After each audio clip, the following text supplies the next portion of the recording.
बंदी छोड़ सतगुरु रामपाल जी परमेश्वर जी की जय हो। परमपिता परमात्मा सारी सृष्टि के रचनहार, कुल मालिक, असंख्य ब्रह्मांडों के स्वामी, जगत गुरु, तीनों लोकों में प्रवेश करके सबका भरण पोषण करने वाले राजाधिराज आत्माधार, नाथों के नाथ, देवों के देव महादेव, सर्वेश्वर महेश्वर मृत्युंजय अजरो अमर आदि अनादि सनातनी प्रभु जगत पिता जगदीश्वर श्री श्री 1008 की उपाधि के वास्तविक अधिकारी, अकाल मूरत शब्द स्वरूपी राम वासुदेव सर्वगतम बरम, परम पूज्य प्रथम पूज्य परम संत परम पुरुष परम धनी परम दयालु, सत्य कबीर हक्का कबीर अल्लाहु कबीर अल्लाहु अकबर बाखबर अल्लाह ताला, जगत के तारणहार, जगत के मुक्तिदाता, जगत के जगन्नाथ, हारे के सहारे, हिंदुओं के राम, मुसलमानों के अल्लाह, सिखों के वाहिगुरु, ईसाइयों के मसीह, दया के सागर दया निधि, करुणा के सागर करुणा निधि, स्वयंभू परिभू संकट मोचन कष्ट हरण मंगल करण दुख भंजन अविगत कबीर, निर्विकार निर्विषम परमात्मा, अलय अलेख सतगुरु, आदि अनादि सतगुरु, असली मर्यादा पुरुषोत्तम, असली राम, असली कृष्ण, असली घनश्याम, असली मुरारी, राजाओं के राजा, महाराजाओं के महाराजा, शहंशाहों के शहंशाह, सम्राटों के सम्राट, भगवानों के भगवान, अल्लाहों के अल्लाह, प्रभुओं के प्रभु, मसीहाओं के मसीह, सच्चे वाहिगुरु, बाबाओं के बाबा, पीरों के पीर, सेठों के सेठ, जगत सेठ, सावड़सा सेठ, सर्वगुण संपन्न, अनंत कोटि कलाओं के स्वामी, अनंत कोटि ब्रह्मांडों के नायक, योगियों में महायोगी, ध्यानियों में महाध्यानी, सिद्धों में परम सिद्ध, ज्ञानियों में तत्व ज्ञानी, ब्रह्म ज्ञानी, महाज्ञानी, परम ज्ञानी, सर्वश्रेष्ठ ज्ञानी, विज्ञानी, युवा कबीर, समृद्ध कबीर, असंवाद, अमित ओजा, सच्चे रहनुमा, करीम अल्लाह, सुबहान अल्लाह, दुनिया के अंतिम पैगंबर, 8 सितंबर 1951 से गांव धनाना, जिला सोनीपत, हरियाणा, भारतवर्ष की पावन भूमि पे प्रकट रियल कल की भगवान श्री नारायण साकार हरि, श्री बाबा साहेब नूर अनंत परमात्मा, संत श्रोमणी सतगुरु रामपाल जी परमेश्वर जी के चरण कमल में साध संगति से जुड़े हुए देश विदेश से आप और हम सभी भाई बहनों का अनंत कोटि दंडवत प्रणाम। सत्साई भाई और बहनों, दया परमपिता परमेश्वर जी की सारी सृष्टि के रचनहार, सर्जनहार, पालन पोषण करता एकमात्र अल्लाह कबीर, अल्लाह अकबर, सुप्रीम गॉड सतगुरु रामपाल जी परमेश्वर जी की, जिनके विशेष आशीर्वाद से, शुभ आशीर्वाद से आप और हम सभी साध संगति से जुड़े हुए सत्सेवक भाई बहन गुरुदेव के अमर तत्व ज्ञान को आधार बनाकर अपनी आत्मा के कल्याण हेतु प्रत्येक मर्यादाओं में रहकर गुरु को परमात्मा मानकर, ज्ञान को आधार मानकर भक्ति मार्ग पर दृढ़ता के साथ निरंतर आगे की ओर बढ़ रहे हैं। भाई और बहनों, आज इस पूरे विश्व में लगभग 800 करोड़ के आसपास मनुष्य, स्त्री या पुरुषों की आबादी है और इस 800 करोड़ की आबादी में केवल आप और हम चंद मुट्ठी भर आत्माएं भी नहीं कह सकते जो इस अल्लाह कबीर सतगुरु रामपाल जी परमेश्वर जी के चरणों में हैं, इनके शरण में हैं। तो आप और हम सभी ने अपने भाग्य को, अपनी डेस्टिनी को, अपने किस्मत को सराहना चाहिए कि हमारे जैसी किस्मत लेकर यहाँ कोई प्रधानमंत्री भी पैदा नहीं हुआ है। जिस मुख्य मकसद के लिए हमें ये मनुष्य जन्म दिया जाता है परमेश्वर जी के द्वारा, केवल आप और हम ही चंद आत्माएं हैं जो उस मकसद को पूरा करने की दिशा में भक्ति मार्ग पर आगे बढ़ रहे हैं। बाकी सभी आत्माएं अपने जीवन को बर्बाद करने की दिशा में आगे बढ़ रही हैं। चाहे देश का प्रधानमंत्री है, चाहे अमेरिका का प्रधानमंत्री है, चाहे कोई कितना ही बड़ा उद्योगपति है, वो परमेश्वर को ना पहचान कर, सच्चे खुदा की सच्ची इबादत ना करके अपने जीवन का सर्वनाश करने की दिशा में आगे की ओर बढ़ रहा है। वो हमें बहुत बढ़िया खाता पीता नज़र आ रहा है, बड़े बड़े होटलों में सोता हुआ दिखाई दे रहा है, बड़ी बड़ी करोड़ों की गाड़ियों में घूमता हुआ दिखाई दे रहा है, दुनिया के बड़े बड़े लोगों के साथ में उसकी जान पहचान है, उसकी उठ बैठ है, लेकिन वो अपने जीवन को नरक बनाने जा रहा है। नरक, अगले जन्म में वो नरक में ठोका जाएगा बिना सत भक्ति के, बिना परमात्मा की भक्ति के। 84 लाख योनियों में डाला जाएगा, गधा बनाया जाएगा, सूअर बनाया जाएगा, जो आज पूरी दुनिया में चांद सितारों की तरह चमक रहा है, झूठी महिमा बनाए बैठा है। आप और हमारा सौभाग्य कि परमेश्वर ने हमें जगाया, हमें अपने चरणों में लिया। आज भले दुनिया की नज़रों में हम बहुत छोटे हैं, लेकिन परमेश्वर की नज़रों में हमारा कद पहाड़ जितना ऊंचा है, पहाड़ जितना ऊंचा।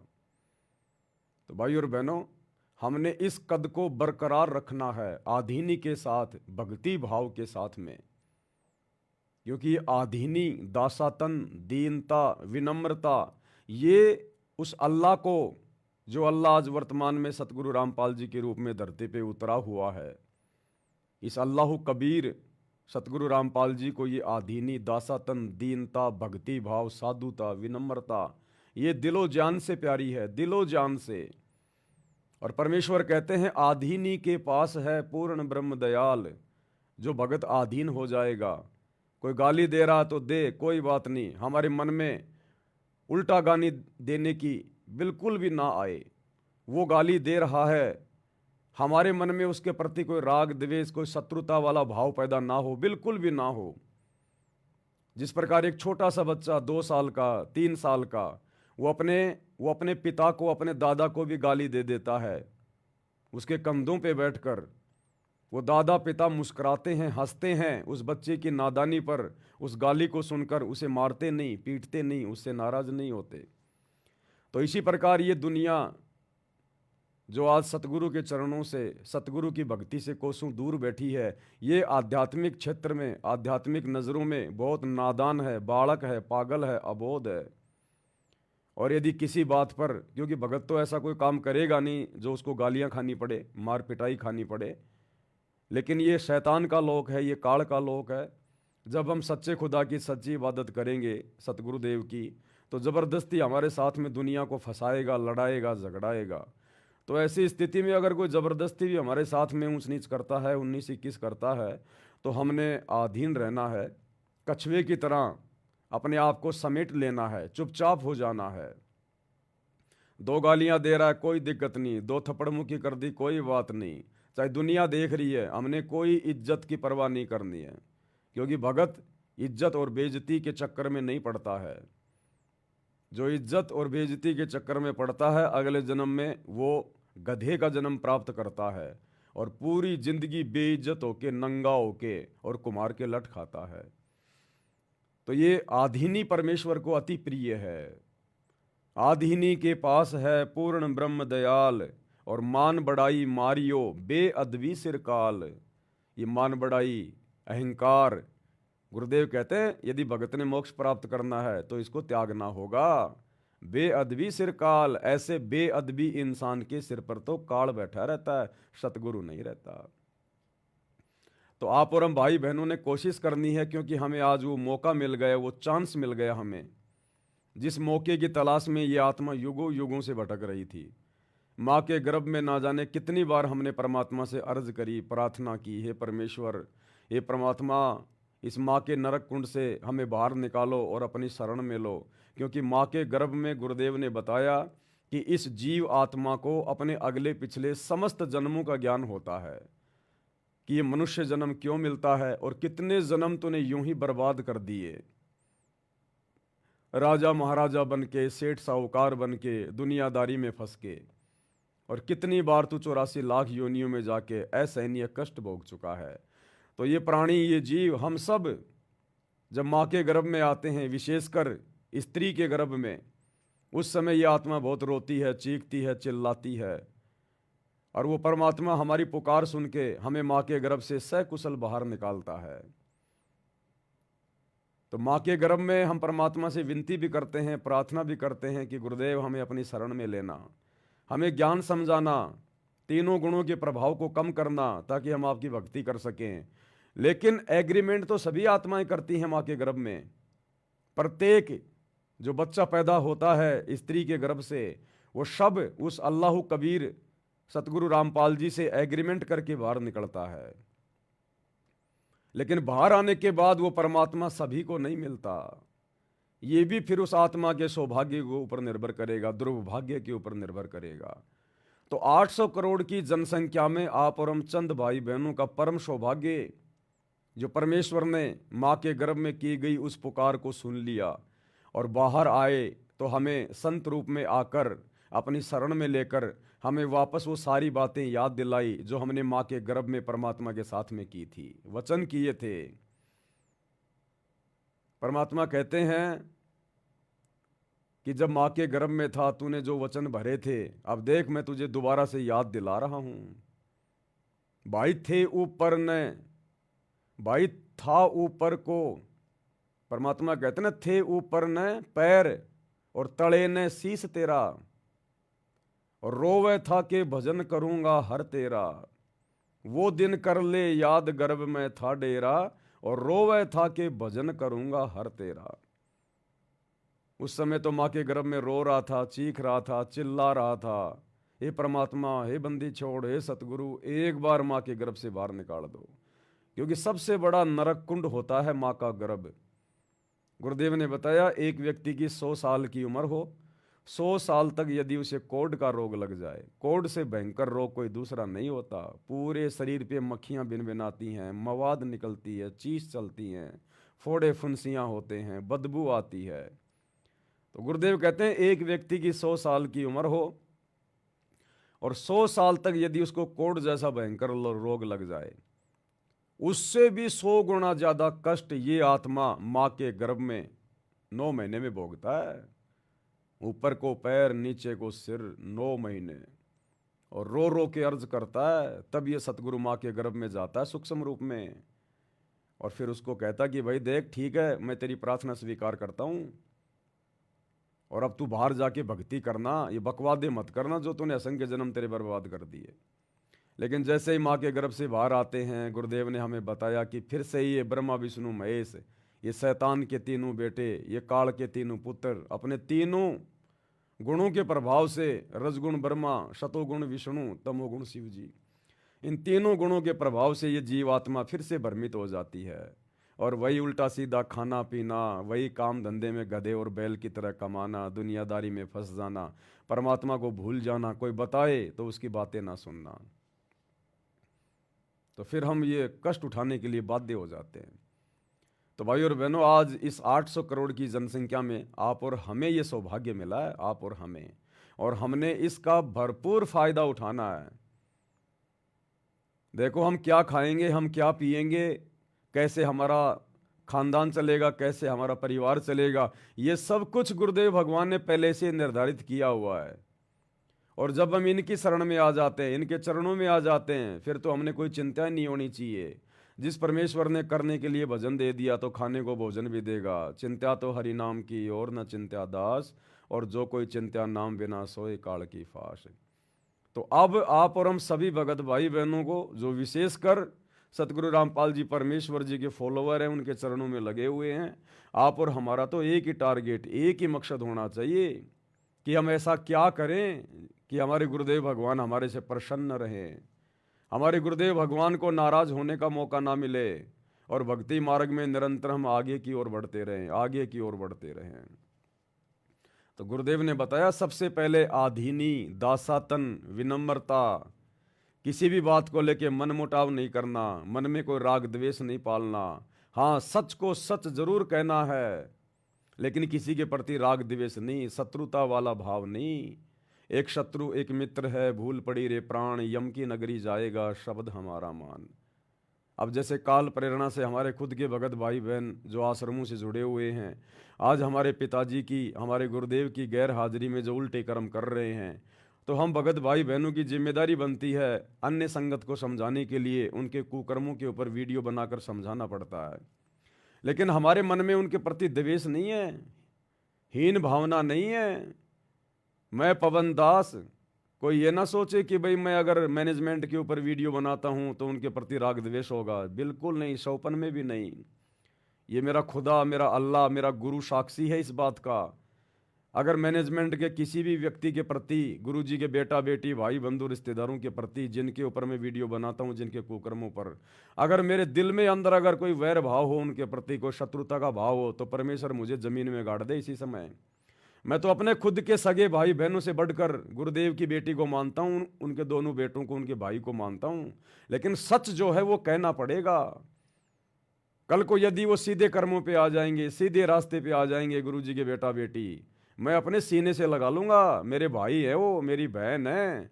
लेकिन भैया जब तक वो उल्टे काम करेंगे, मेरे गुरुजी के वचनों के खिलाफ चलेंगे, तो भैया एक अच्छे शिष्य का एक कर्तव्य बनता है कि वो उनकी पोल पट्टी खोले और अन्य संगत को भी सावधान वो रखे, लेकिन मन में कोई बैर भाव नहीं रखना चाहिए। तो हम सत्सेवकों के प्रति, किसी भी व्यक्ति के प्रति, ना जगत वाले के प्रति, ना किसी भक्तों के प्रति, हमारे मन में कोई राग द्वेष, कोई हीन भावना, कोई द्वेषता नहीं है, कोई शत्रुता वाला भाव नहीं है, और ना एक भगत के मन में आ सकता। लेकिन परमात्मा कहते हैं कि साचा शब्द कबीर का प्रकट किया जगमाही, और जैसे को तैसा कहे सो तो निंदा नाही। सच को सच कहना, जो गलत कर रहा है उसके विषय में बताना, ये निंदा नहीं होती है, ये राग द्वेष रखना नहीं होता है। वो भी हमारे भाई बहन हैं, लेकिन भाई बहन यदि गलत रास्ते पर जाएंगे, शैतान के मार्ग पर चलेंगे, तो क्या उनको समझाना, और जो कर्म वो कर रहे हैं जिस कारण से अन्य संगत को भी नुकसान उठाना पड़ रहा है, तो क्या दूसरे भाई बहनों को समझाना नहीं पड़ेगा? समझाना पड़ेगा। तो इसी प्रकार हमारे मन में किसी के प्रति कोई राग द्वेष, हीन भावना नहीं होनी चाहिए, क्योंकि हम भगत हैं, हम भक्ति मार्ग पर हैं। गुरुदेव की मर्यादा हम सब के लिए समान रूप से लागू हैं कि एक शत्रु एक मित्र है, भूल पड़ी रे प्राण, और यम की नगरी जाएगा शब्द हमारा मान। ये गुरुजी के दोनों लड़के, दोनों लड़कियां, उनका भाई, अगर कल को कोई अच्छा काम करेंगे भक्ति मार्ग पर, ये पवन दास दिल खोल के उनकी प्रशंसा करेगा, दिल खोल के। लेकिन ये निकम्मे कोई अच्छा काम करते ही तो नहीं है। तो भाई और बहनों, हमने आधीनी अपने गुरुदेव भगवान को प्रसन्न करने के लिए, और यदि आधीनी हमारे अंदर आएगी, दासातन आएगा, तो हमारी आत्मा भी निर्मल होगी, पाक होगी, शुद्ध होगी, और हम भक्ति भी कर पाएंगे। तो इसी कड़ी में कुछ आध्यात्मिक क्रियाएं हैं। दास को परमात्मा ने हल्की फुल्की सी प्रेरणा की है, तो दास ने सोचा कि भाई बहनों के सामने वो पॉइंट रखे जाएं। अगर ज्ञान आधार से अन्य भाई बहनों को अच्छे लगे, उचित लगे, तो आप भी अपने जीवन में उनको लागू करें, ताकि हमारे भाव बढ़ें, हमारी श्रद्धा बढ़े, हमारा समर्पण भाव हमारे गुरुदेव में और ज़्यादा बढ़े। और इन्हीं चीज़ों से तो भगवान प्रसन्न होता है, ये अल्लाह कबीर प्रसन्न होता है। वो तो यही चाहता कि ये आत्माएं दिन रात मेरी महिमा में लगी रहें, अपनी भक्ति में लगी रहें। लेकिन हम हैं नालायक, हमें विश्वास नहीं हो पाता, हम इतने दृढ़ नहीं हो पाते, इसलिए हमें ज़्यादा काम धंधे की चिंता सताती है, हमें ज़्यादा रोजी रोटी की चिंता सताती है, नुकसान होने का भय रहता है, डर रहता है। क्यों? क्योंकि अभी हमारे अंदर शैतान का प्रभाव है, काल का प्रभाव है, मन हमें डरा रहा है, अन्यथा हम सुरक्षित हाथों में है, हम सुरक्षित हाथों के अंदर हैं। सतगुरुदेव के हाथों से बढ़कर सुरक्षित हाथ दुनिया में कहीं और किसी के नहीं है। उसके बावजूद भी हमें काल डराता है, शैतान हमें भयभीत रखता है। लेकिन ये डर, ये भय निकलेगा, क्योंकि हम उस निर्विकार निडर परमेश्वर के बच्चे हैं। निर्विकार निर्भय तू ही और सकल भयमान, और सब पर तेरी साहिबी तुझ पर साहिब नाय। तो हम ऐसे निर्विकार निर्भय निडर परमेश्वर अल्लाह कबीर सतगुरु रामपाल जी के बच्चे हैं। तो एक दिन हमारा भी डर निकलेगा, भय निकलेगा धीरे धीरे। लेकिन वो निकलेगा कैसे? गुरुदेव ने बताया, अगर किसी मटके में खारा पानी है तो दो ही तरीके हैं उसके खारेपन को समाप्त करने के। सबसे पहला तरीका है, या तो खारे पानी को बिल्कुल नीचे डाल दो, बिल्कुल मटके को औंधा कर दो, सारा खारा पानी निकाल दो, और उसके बाद में उसको मीठे जल से भर दो, तो मीठा जल रह जाएगा। अगर ऐसा नहीं कर पाते हो तो खारे जल में मीठा पानी डालते रहो, डालते रहो, डालते रहो, थोड़ी देर में खारा पानी निकल जाएगा, मीठा पानी रह जाएगा। तो इसी प्रकार या तो हम एकदम से विश्वास कर लें अपने भगवान पर पूर्णतया कि देखा जाएगा, जो होगा सो होगा, परमात्मा है सब कुछ करने वाला, मुझे तो उन्होंने जैसा भक्ति करने के लिए कहा है, जो मर्यादा निभाने के लिए दी है, मैं तो वैसा करूंगा, बाकी काम मेरे बाप का है। तो परमात्मा फिर प्रसन्न हो जाता है, दया कर देता है। अगर ये करना संभव नहीं है, इतना विश्वास नहीं हो पाता है, तो फिर गुरुदेव ने बताया कि जो भक्ति मैंने तुम्हें दे दी वो भक्ति करते रहो, करते रहो, करते रहो, राम नाम रटते रहो जब तक घट में प्राण, भाई कभू तो दीन दयाल कह भिनक पड़ेगी ज्ञान। तो कभी न कभी तो परमात्मा सुनेगा, हमें भगत बनाएगा, हमें संशय रहित करेगा, हमें भय रहित करेगा। तो कुछ और ऐसी आध्यात्मिक क्रियाएं जो परमात्मा अपनी अन्य आत्माओं को भी प्रेरित कर रहे हैं और संदेश से दास के माध्यम से भिजवा रहे हैं। जैसे कुछ ही दिन पहले जूली बहन के माध्यम से परमात्मा ने दंडवत प्रणाम करते समय किस प्रकार से हमने समरथ साहिब रत्न उजागर ये 9 वाणियाँ बोलनी होती हैं, और उसके बाद देखो वास्तव में हमारे भाव कितने परिवर्तित हो रहे हैं, हमारी श्रद्धा, हमारा समर्पण, हमें कितना अच्छा लग रहा है, आत्मा गदगद हो जाती है जब हम विधिवत अपने गुरुदेव भगवान को दंडवत करते हैं, धैर्य के साथ, शांति के साथ में, आधीनी के साथ में। तो कुछ एक प्रेरणा दास को भी की है परमात्मा ने, सोचा भाई बहनों के समक्ष रख दूं, क्योंकि अब आप और हमारा तो एक ही मकसद है, एक ही टारगेट है, एक ही काम रह गया कि ज़्यादा से ज़्यादा हम परमेश्वर को कैसे प्रसन्न करें, अपने गुरुदेव की मेहर, उनका आशीर्वाद हम कैसे प्राप्त करें, क्योंकि इस मेहर के बिना हमारी बात बनेगी नहीं, इस मेहर के बिना हमारे वो पॉइंट बनेंगे नहीं जिन पॉइंटों से परमेश्वर हमें सतलोक लेकर जाएंगे, जिन पॉइंटों से ये परमात्मा, ये खुदा, ये सतगुरु रामपाल जी भगवान प्रसन्न होता है। क्योंकि गुरुदेव ने एक सत्संग में बताया कि बच्चों, तुम ये समझने की भूल मत करना कि तुम अपनी भक्ति से पार हो जाओगे। गुरुदेव ने कहा कि आदरणीय गरीबदास, अपनी भक्ति से तुम लाख जन्म भी पार नहीं हो सकते, लाख जन्म भी। तुमने अपने सतगुरु की मेहर प्राप्त करनी पड़ेगी, रजा प्राप्त करनी पड़ेगी। इन बातां के पाइए कर सतगुरु नजर निहाल, राजी कर सतगुरु रूठे नू। कि भैया इन बातों में कोई लेना देना नहीं है। खैर भक्ति तो करनी करनी है जो गुरुदेव ने बता दी है, लेकिन गुरुदेव कह रहे हैं कि ये भक्ति करने वाले जिनके सतयुग में, त्रेता में लाखों साल की उम्र थी, तुम तो दिन में मुश्किल से 108 मंत्र करते हो, वो तो दिन में लाखों लाखों मंत्र कर दिया करते थे, और लाखों साल की उनकी उम्र थी। उनके जैसी भक्ति, उनके जैसा संघर्ष, उनके जैसा त्याग तुम लाख जन्म में नहीं कर सकते। वो भी गधे बन के घूम रहे हैं आज। तो मात्र भक्ति करते रहने से हम पार नहीं हो पाएंगे। भक्ति के साथ साथ हमने जो भक्ति और मुक्ति का दाता है सतगुरु अल्लाह कबीर, हमने उसको प्रसन्न करना पड़ेगा, हमने उसकी विशेष मेहर प्राप्त करनी पड़ेगी। और वो विशेष मेहर प्राप्त होगी उसकी विशेष सेवा करने से, विशेष तौर पर भक्ति करने से, नियम मर्यादाओं में रहकर, उसके प्रत्येक वचन में चलते हुए उसको प्रसन्न किया जा सकता है। तो गुरुदेव क्या कह रहे हैं, एक छोटा सा सत्संग गुरुदेव का 1 मिनट का, कि इन बातां के पाइए कर सतगुरु नजर निहाल, राजी कर सतगुरु रूठे नू। और गुरुदेव कह रहे हैं बच्चों, आपको सतगुरु की मेहर प्राप्त करनी है, ये ग्रेस मार्ग है। जब तक ये ग्रेस मार्ग तुम प्राप्त करने योग्य नहीं बनोगे, सतगुरु की विशेष मेहर जब तक तुम्हारे पास नहीं पहुंचेगी। विशेष मेहर क्या होती है? एक तो होता है सामान्य आशीर्वाद, एक होता है मेहर। तो सामान्य आशीर्वाद तो अगर कोई भाई बहन मर्यादा में रह के भक्ति कर रहा है तो सभी के पास में गुरुदेव का पहुंच रहा है। एक होती है विशेष मेहर, यानी अंतर्यामी परमात्मा जिसकी नज़र प्रत्येक प्राणी पे, प्रत्येक आत्मा पे है, घट घट में बैठा हुआ है, और अपने उपदेशी भक्तों के साथ तो विशेष तौर पर रहता है, उनकी हर एक क्रियाओं पर उसकी नज़र रहती है। अंतर्यामी एक तुम आत्म के आधार, जो तुम छोड़ो हाथ तो मैं कौन उतारे पार। चीटी पायल बाजे पैर, साहिब सुनता है सब लहर।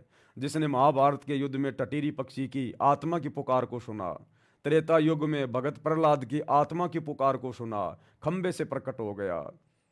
मीराबाई की आत्मिक पुकार को सुना, उसके जहर को भी अमृत बना दिया। तो ये परमात्मा हमारे इर्द गिर्द ही है, हमारे आसपास है, और भक्तों के तो घट में बैठा होता है। घट ही में गंगा, घट ही में जमुना, घट ही में है जगदीश, सतगुरु तारेंगे।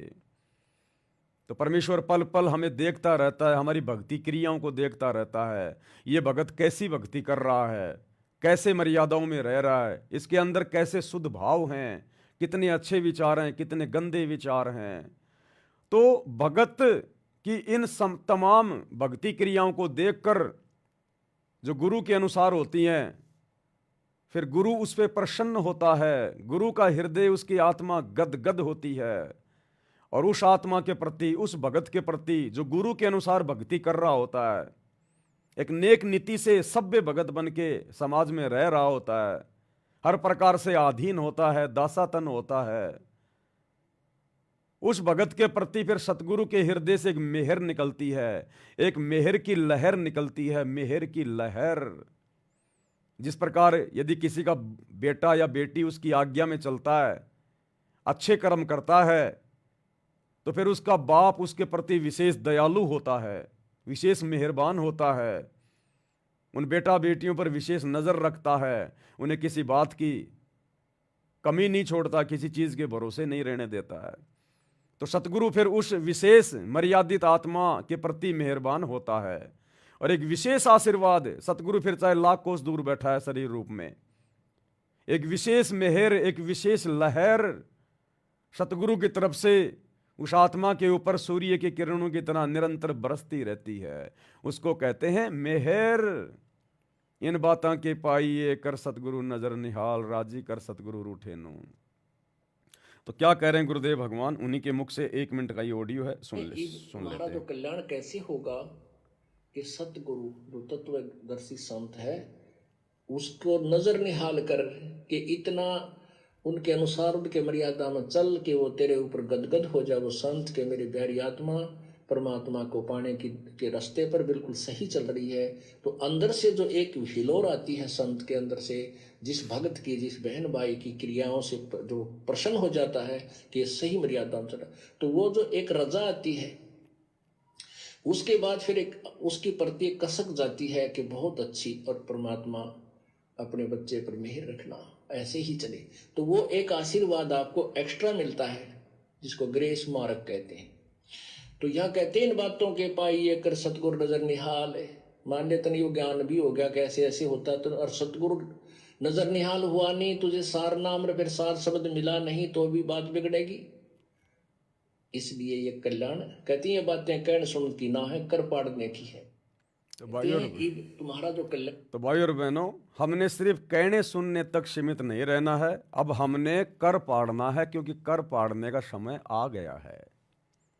देखो, काल हमें निराश करने का प्रयास करेगा, काल हम आत्माओं को अंदर से कमजोर बनाने का प्रयास करेगा, क्योंकि शैतान का तो काम ही ये है। शैतान आत्मा को दृढ़ नहीं होने देता, शैतान आत्मा में शंका पैदा करेगा। बहुत सारे भगत भाई बहन जब ये पवन दास लाइव आता है, या मेरे अन्य भगत भाई बहन सत्सेवक लाइव आते हैं, अपने गुरु की महिमा करते हैं, गुणगान करते हैं, उन्हें प्रसन्न करते हैं, तो बहुत सारे भाई बहन जो आश्रमों से जुड़े हैं वो कमेंट्स में कहते हैं कि भाई ये जो कर रहे हैं ये गलत है, गुरुजी ने सत्संग कर दिए, इसे करने की क्या ज़रूरत है, ये जो कर रहा है ये काल प्रेरणा है। भाई और बहनों, उन आत्माओं के सिर पे काल बैठा हुआ, काल। उन्हें पता ही नहीं है कि भगत ने करना क्या चाहिए। अरे भक्ति के बाद में भगत का दूसरा काम केवल अपने गुरु की महिमा, जिसको साध संगति कहते हैं, गुणगान कहते हैं गुरुदेव भगवान का। काल ने भी कहा था परमात्मा से कि जो आपकी महिमा करेगा, आपके ज्ञान को समझकर, आपको पहचान कर, मैं उसके निकट भी नहीं जाऊंगा, निकट भी। तो सतगुरु ने भी कहा था कि अगर तू ऐसी मेरी किसी आत्मा के निकट भी चला गया ना, तो काल तू यहां रह नहीं पाएगा, फिर देख लेना तेरा कहां ठिकाना होगा। तो जो भाई बहन जिनके गुरु की हम दिन रात महिमा कर रहे हैं, और उसके बावजूद वो कहते हैं कि तुम लोगों को क्या आवश्यकता है संगत को संदेश देने की, उपदेश देने की, तो भाई तुम लोगों को क्या जरूरत है ये ज्ञान गंगा पुस्तक हाथ में लेके, जीने की राह पुस्तक हाथ में लेके, गांव गांव जाके लोगों के घरों में जा जाके बांटने की? क्या तुम्हारे गुरुजी ने सत्संग करने में कोई कमी छोड़ रखी है क्या? अगर प्रचार ही करना है तो फिर गुरु कर रहा है ना, फिर गुरु ने सारे सत्संग कर दिए ना, सुनो फिर बैठ के घर पे। तुम क्यों हाथों में लेके पुस्तकें दौड़ रहे हो, जा रहे हो, घूम रहे हो? फिर तो जिस प्रकार तुम प्रचार कर रहे हो, तो ये भी तो सोशल मीडिया भी तो एक प्रचार करने का माध्यम दिया हमें गुरुदेव भगवान ने। और नालायकों, हम कोई आसाराम जी का प्रचार थोड़ी कर रहे हैं, राम रहीम जी का प्रचार थोड़ी कर रहे हैं। अरे तुम्हारे गुरुदेव का प्रचार कर रहे हैं, तुम्हें तो खुश होना चाहिए, लेकिन उसके बावजूद तुम्हारे सीने में आग लग जाती है। क्यों? क्योंकि ये योग्यता, ये वैरायटी, ये सतगुरु की विशेष रजा, ये तुम्हारे ऊपर नहीं बख्शी सतगुरु ने। तुम्हारे भाग्य में नहीं है साध संगति, तुम्हारे भाग्य में गुरु का गुणगान करना, गुरु की भक्ति करना मर्यादित तुम्हारे भाग्य में नहीं लिखा हुआ है। इसलिए अंदर से तुम्हें जलन होती है, तुम्हें ईर्ष्या होती है कि ये सत्सेवक इतना अच्छा कैसे बोल लेते हैं, ये अपने गुरुजी का इतना गुणगान कैसे कर लेते हैं, इनके मुख से इतनी अच्छी अच्छी बातें कैसे निकलती हैं। क्यों? क्योंकि तुम्हारे अंदर शैतान बैठा हुआ है, और शैतान को ये अच्छी बातें अच्छी नहीं लगती। ये गुरु की महिमा, गुरु का गुणगान शैतान को अच्छा नहीं लगता। वो डरता है, वो डरता है। उसको तीर से लगते हैं जब कोई गुरु की महिमा करता है, गुरु के गुणगान करता है, उसको तीर से लगते हैं। और जो काल प्रेरित आत्माएं होती हैं, फिर वो आत्माएं अपने भगत भाई बहनों का मनोबल तोड़ने का प्रयास करती हैं कि तुम्हें क्या जरूरत है लाइव आने की, फलाना दिखना। अरे तुम लाइव भी जुड़ते हो, तुम लाइव जुड़ते हो तो लाइव सुनते भी होंगे 10-5-10 मिनट। अरे एक भी कोई ऐसा पॉइंट तुम्हें लगता है कि जो ज्ञान विरुद्ध हो, गुरुजी की भक्ति के विरुद्ध हो, किसी को भक्ति से दूर करने का प्रयास किया जा रहा हो? हैं? यहाँ तो फूल बरसाए जाते हैं सतगुरु की महिमा में, लेकिन तुम लोगों को ये सच्ची बातें कड़वी क्यों लगती हैं? क्योंकि तुम लोग मर्यादाओं में नहीं हो, तुम लोग मर्यादाओं में नहीं हो। और मर्यादाहीन जो भगत होता है, उसको ये मर्यादा की बातें, भक्ति की बातें उसको तीर जैसे लगते हैं, तीर जैसे। अन्यथा देखो सत्सेवक भाई बहन हजारों लाखों की संख्या में जुड़े हुए हैं, और जब किसी भी अपने भगत भाई बहन के मुख से अपने गुरु जी का कोई शब्द सुनते हैं, कोई महिमा सुनते हैं, या जब दास लाइव आता है, तो भाई बहनों की आत्मा गदगद हो जाती है, गदगद आंखों से आंसू निकलते हैं हमारे गुरुदेव भगवान के प्रेम में, प्यार में। क्यों? क्योंकि साध संगति में जो भी बातें बताई जाती हैं, जो भी वचन बताए जाते हैं, जो भी नियम की बातें बताई जाती हैं, हम उन सभी नियमों में खरे हैं, खरे। इसलिए हमें वो अच्छी लगती हैं। शैतान हमारे हृदय से बाहर निकल चुका है, इसलिए हमारे को ये बातें अच्छी लगती हैं। लेकिन जो मर्यादा में नहीं होगा, जो साध संगति के नियमों में नहीं होगा, अपने गुरुदेव की मर्यादाओं में नहीं होगा, भाई उसको तो तीर जैसे लगेंगे, क्योंकि उसके घट में तो शैतान बैठा हो अभी। और शैतान को ये मान मर्यादा की बातें, गुरु महिमा की बातें ये अच्छी नहीं लगती हैं। तो हमने ऐसे लोगों की बातों का ना तो कोई प्रत्युत्तर देना चाहिए, क्योंकि वो हमारा समय बर्बाद करता है। इसलिए हमने ऐसे कमेंट्स का कोई जवाब नहीं देना चाहिए हमने किसी को। क्या पता कौन सी अच्छी बात परमात्मा दास से बुलवा दें और आप उसके कमेंट्स का जवाब देते समय वो बात ना सुन पाएं, ढंग से विचार ना कर पाएं, तो आपने तो अपना नुकसान कर लिया। तो जो भी जैसा बोल रहा है उसको बोलने दो, हमने उनकी बातों का बुरा नहीं मानना है। आवत गाड़ी एक है, उल्टा हो अनेक, कहे कबीर ना उल्टियो रहे एक की एक। जो तो को काटा बोवे ताको बो तू फूल, तो ये फूल के फूल है वाको हैं त्रिशूल। गुरुदेव कहते हैं ना कि जय कंचन बिस्टा पड़े घटे न ताको मोल। अगर सोने को अगर लैट्रिन में डाल दिया जाए, गोबर में डाल दिया जाए, तो सोने की कीमत कम नहीं होती है। तो हम सत्सेवक तो गुरुदेव भगवान के सोना है, सोना, सोना सिक्का। हमें चाहे जो मर्जी कुछ भी कहे, सोना तो सोना ही रहेगा। परमात्मा का सच्चा भगत तो सच्चा ही रहेगा। तो भाई और बहनों, हमने तो निरंतर प्रयास करना है, भक्ति मार्ग पर आगे बढ़ना है। और ये गुरु महिमा की जो बातें होती हैं, ये हमारे अंदर हमारी आत्मा को चार्ज करती हैं। हम तो खाली कानों से सुन रहे हैं, सुनने के बाद में अपने काम में लग जाएंगे और कुछ करने लग जाएंगे। लेकिन जितने देर हमने सुना, उतनी देर प्रभु ने, परमेश्वर ने, सतगुरु ने हमारी आत्मा को चार्ज कर दिया। उतनी देर हमारी आत्मा को चार्ज कर दिया सतगुरु ने। तो इसी प्रकार से भाई और बहनों, परमात्मा हमें भक्ति मार्ग पर निरंतर आगे बढ़ाएंगे। ये काल तो हमारा पैर खींचेगा, टांग खींचेगा, हमने काल की तरफ ध्यान नहीं देना।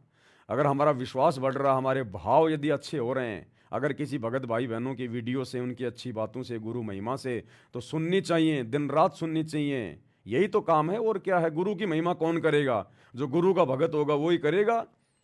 जिसके घट में शैतान बैठा, वो कैसे अपने गुरु की महिमा कर सकता है? कर ही नहीं सकता। वो उसके अंदर वो विचार उत्पन्न ही नहीं हो सकते, वो शब्द उसके मुख पर काल आने ही नहीं देगा, क्योंकि कंठ कमल में बसे अविद्या, और ज्ञान ध्यान बुद्धि नाश ही। उनके कंठ में तो शैतान बैठा है, दुर्गा बैठी है, उनका ज्ञान और ध्यान दोनों का सत्यानाश किए बैठी है। उनके कहाँ शब्द निकलेंगे गुरु महिमा के, जिनके कंठ में अभी तक वो दुर्गा बैठी हुई है। तो हमने उनकी बातों पे ध्यान नहीं देना है। इसी प्रकार भाई और बहनों, कुछ एक प्रेरणाएं परमेश्वर ने की हैं, थोड़ा हम उन पे आज विचार करेंगे। सबसे पहले देखो भाई और बहनों, हमें परमात्मा मिल चुका है, हमें परमेश्वर मिल चुका है। और गुरुदेव भगवान कहते हैं, जो बच्चा गऊ की नज़र में यूं साईं को संत, साईं यानी भगवान, परमात्मा, स्वामी, गुरुदेव, जिस प्रकार एक गाय अपने बछड़े के ऊपर एक टक नज़र रखती है, चारा खा रही है तो भी नज़र अपने बच्चे पे रखती है, बार बार अपने बच्चे की तरफ देखेगी। तो कहते हैं इसी प्रकार से जो बच्चा गऊ की नज़र में, ऐसे सतगुरु को संत, और भक्तों के पीछे फिरे वो भगत वत्सल भगवंत।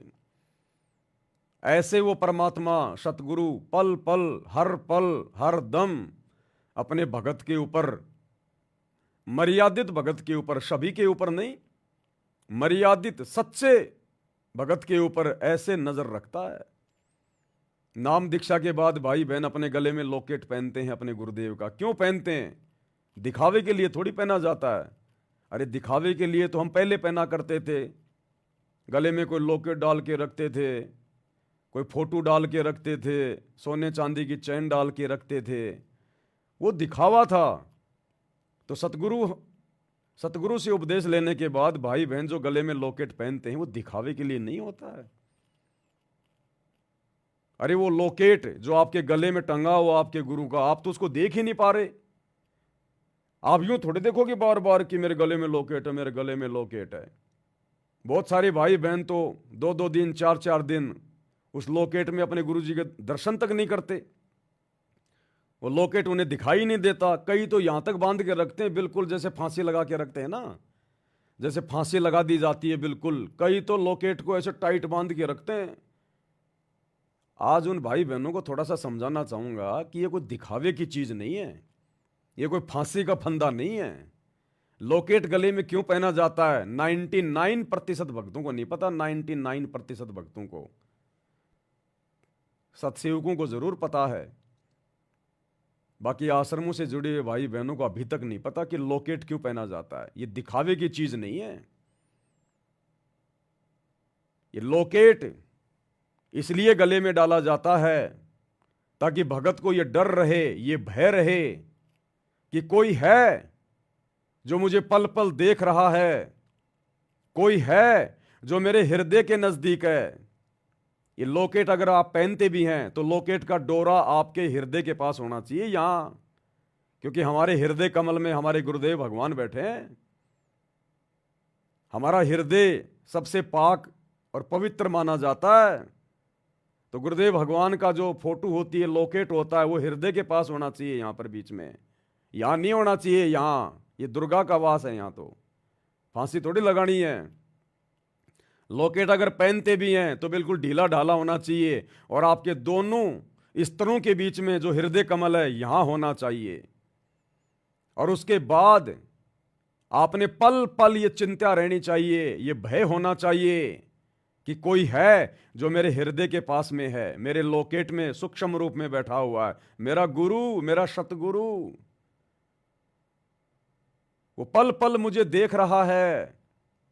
उस लॉकेट के माध्यम से भगत को ये पल पल आभास होना चाहिए, डर होना चाहिए कि मैं कोई ऐसा कर्म, ऐसी कोई अमर्यादित भक्ति, ऐसा कोई अमर्यादित कोई कार्य ना कर दूं, मेरे से सोचने में, बोलने में या करने में ऐसी कोई गलती ना हो जाए जिस कारण से मेरे गुरुदेव भगवान मुझसे नाराज हो जाएं। क्योंकि मेरा गुरु इस लॉकेट में सूक्ष्म रूप में बैठा है और मेरी हर नजर पे पल पल नजर गाड़ के बैठा है, मेरी हर हरकत के ऊपर। तो लॉकेट पहनने का मतलब है एक भय, एक डर। अन्यथा क्यों फिर वो वजन लाद के फिर रहे हो? अगर तुम्हें लगता है कि लॉकेट में गुरुजी नहीं है, सूक्ष्म रूप में नहीं है, क्योंकि परमात्मा तो कण कण में है, और यदि वो तुम्हें नहीं देख रहा है, वो अंतर्यामी नहीं है, तो फिर निकाल के फेंक दो उस लॉकेट को। उस 10-20 ग्राम वजन को फिर क्यों अपने गले में उस पशु की बेल की तरह टांग के लटका के फिर रहे हो, जब तुम्हें डर ही नहीं है। तुमने लॉकेट भी पहन रखा है और राजनेताओं की रैलियों में धक्के खाने भी जा रहे हो, गुरुजी का वचन तोड़ रहे हो, स्टेडियम बनाते फिर रहे हो, जाटों की धर्मशाला बनाते फिर रहे हो, आरक्षणों में जाके बैठ रहे हो, गुंडों की सीबीआई जांच का समर्थन कर रहे हो, आरक्षणों में करोड़ों रुपया दे रहे हो। माता बहनों के प्रति तुम्हारी गंदी नजर, गंदी नीयत है, जैसा कि गुरुदेव विशेष संदेशों में बार बार जिक्र कर रहे हैं। तुम्हारे मुंह पे गालियां रहती हैं, सारनामी भक्तों के मुंह पर भी। तो क्या फायदा फिर? पल पल तुम मर्यादा तोड़ते हो, बाहर मार्केट का गंदा संदा वो खाना खाते फिरते रहते हो, चाय नाश्ता पानी तुम करते रहते हो। फिर क्या फायदा वो लॉकेट पहनने का, वो वजन अपने गले में टांग के घूमने का, जब तुम्हें कोई डर ही नहीं है, कोई भय नहीं है कि मुझे कोई देख भी रहा है। तो लॉकेट पहनने का मतलब है मन में डर रहना कि मेरे से ऐसी कोई त्रुटि ना हो जाए। जो मेरे गुरुदेव मेरे घट के पास में पल पल मेरे साथ में हैं, पल पल मेरी हर हरकत पे नजर रखे हुए हैं, कहीं मेरे गुरुदेव नाराज ना हो जाएं। लॉकेट पहनने का मतलब ये होता है कि आपको ये याद रहे कि मेरा गुरु मेरे साथ में है, पल पल देख रहा है। पहन लिया लॉकेट, यहाँ टांग लेंगे गले में हैं। अरे ना तो तेरे को दिखाई दे रहा, यहाँ तेरे को क्या दिखाई देगा? कभी अगर कोई दर्शन भी करना चाहे अपने गुरु के तो क्या दर्शन करेगा? उसने तो यहाँ टांग रखा, फांसी का फंदा लगा रखा है। ये दिखावे की चीज थोड़ी है। और लॉकेट यहाँ नहीं पहनना चाहिए कभी भी, ध्यान रखना। हमेशा लॉकेट ढीला होना चाहिए, बिल्कुल हृदय कमल तक आना चाहिए, ताकि आसानी से हम उसको निकाल भी सकें। क्योंकि बहुत सारे भाई बहन जो पति पत्नी व्यवहार में हैं, और जब रात को वो पति पत्नी मिलन करते हैं तो बहुत सारे निकम्मे तो अपने गुरुजी का लॉकेट भी नहीं निकालते। बहुत सारे निकम्मे तो अपने गुरुजी का लॉकेट भी नहीं निकालते। अब बताओ, जिसने यहां तक लॉकेट को जो हमल की बांध के रखा हुआ है, वो रात्रि मिलन करते समय, संभोग करते समय कैसे उसको निकालेगा? कैसे कैसे उसको हाथ लगेंगे? तो ये सोचने की बातें हैं, कॉमन सेंस की बातें। हम जानवर थोड़ी हैं, इंसान हैं हम। कम से कम वो रति क्रिया करते समय तो लॉकेट को निकाल देना चाहिए, गुरुदेव से माफी मांगनी चाहिए कि परमात्मा वैसे तो ये आपका आदेश नहीं है, ये कर्म तो सबसे भयंकर दुष्कर्म है। इसी कुकर्म के चलते तो आपने इस काल को और दुर्गा को शतलोक से निकाला था। लेकिन परमात्मा मैं मजबूर हूं, क्या करूं, तीनों गुणों का प्रभाव है, शैतान मेरे दिल में बैठा हुआ है, आपके ऊपर इतना विश्वास नहीं हो पा रहा, जिस कारण से काल की प्रेरणा से, रजोगुण से प्रभावित होकर मैं ये कुकर्म कर रहा हूं। मुझे माफ करना गुरुदेव। और लॉकेट को निकाल देना चाहिए, क्योंकि ये काम वासना रजोगुण सतगुरु पैदा नहीं करता, ये शैतान पैदा करता है। तो सतगुरु से उपदेश लेने के बाद भी जो भगत रजोगुण में है, जिसके अंदर काम वासना है, जो रति क्रिया कर रहा है, संभोग कर रहा है, तो कौन कर रहा है वो प्रेरणा? सतगुरु थोड़ी करेगा ऐसे घटिया कामों की प्रेरणा, वो शैतान कर रहा है। तो सतगुरु का नाम लेकर भी भगत के अंदर अभी शैतान विद्यमान है। तो कम से कम उस समय तो लॉकेट को बाहर निकाल देना चाहिए। ये कॉमन सेंस की बातें, कॉमन सेंस की बातें। और कम से कम जिस घर में, जिस रूम में तुम्हारे गुरुदेव का दरबार लगा हुआ है, जहां तुम आरती करते हो, दीपक जलाते हो, दंडोत करते हो, कम से कम उस कमरे में तो संभोग मत किया करो। अगर अन्य कमरा है, दूसरी व्यवस्था है, तो वहां मर लिया करो, उस कमरे में मत किया करो। तुम्हारा भगवान बैठा हुआ, साक्षात सतगुरु परमात्मा। नालायको, क्या देख रहा है वो? ये सब देखने के लिए, ये सब दिखाने के लिए तुमने अपने गुरुजी को अपने घर में बैठाया है क्या? तो हमने डर के पल पल ये सोच के जब तक भक्ति नहीं करेंगे, मेरा गुरु मेरे साथ में है, पल पल देख रहा है। अब एक तरफ तो हम रोज संध्या आरती की तोते की तरह रटना लगा रखी है, घटी हिम गंगा, घटी हिम जमुना, घटी हिम है जगदीश सतगुरु तारेंगे, कि मेरा जगदीश, मेरा सतगुरु मेरे घट में, मेरे साथ में है। अरे जिसको ये विश्वास हो जाएगा ना कि मेरे घट में मेरा सतगुरु बैठा है, वो ये गंदा कर्म नहीं करेगा। जिसको ये पता चल जाएगा कि इस कमरे में मेरा रिश्तेदार भी सो रहा है, या मेरा रिश्तेदार सामने बैठा हुआ है, वो अपनी पत्नी के साथ में संभोग करेगा क्या? नहीं करेगा जिंदगी में। और उस घर में, उस रूम में तुम्हारे सतगुरु का दरबार लगा हुआ है, तुम्हारे गले में लॉकेट, उसमें सतगुरु बैठा हुआ है, और तुम वो कुकर्म कर रहे हो। शर्म आनी चाहिए।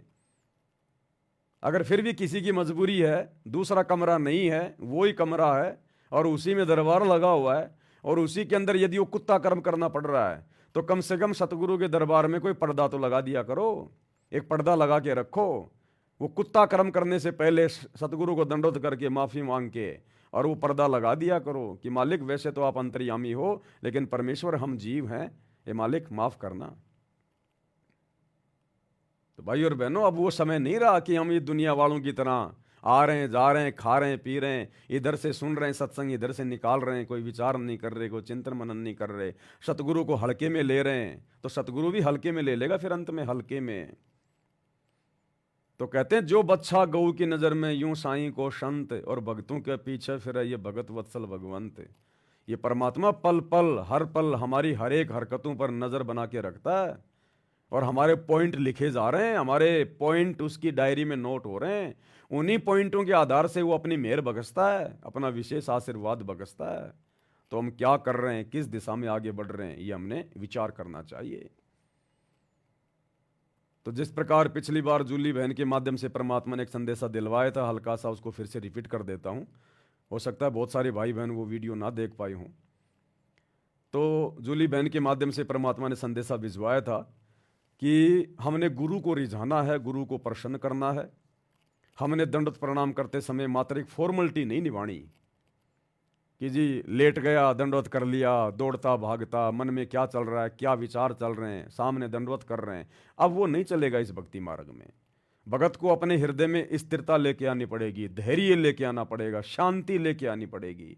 इस भक्ति को, परमात्मा की भक्ति को, इन आध्यात्मिक क्रियाओं को हमने सबसे पहला स्थान देना पड़ेगा, सर्वोपरि रखना पड़ेगा, सबसे ज्यादा महत्व देना पड़ेगा। बाकी काम बिगड़े तो बिगड़े, भक्ति नहीं बिगड़नी चाहिए। अब ये अंतिम समय चल रहा है, लास्ट समय चल रहा है।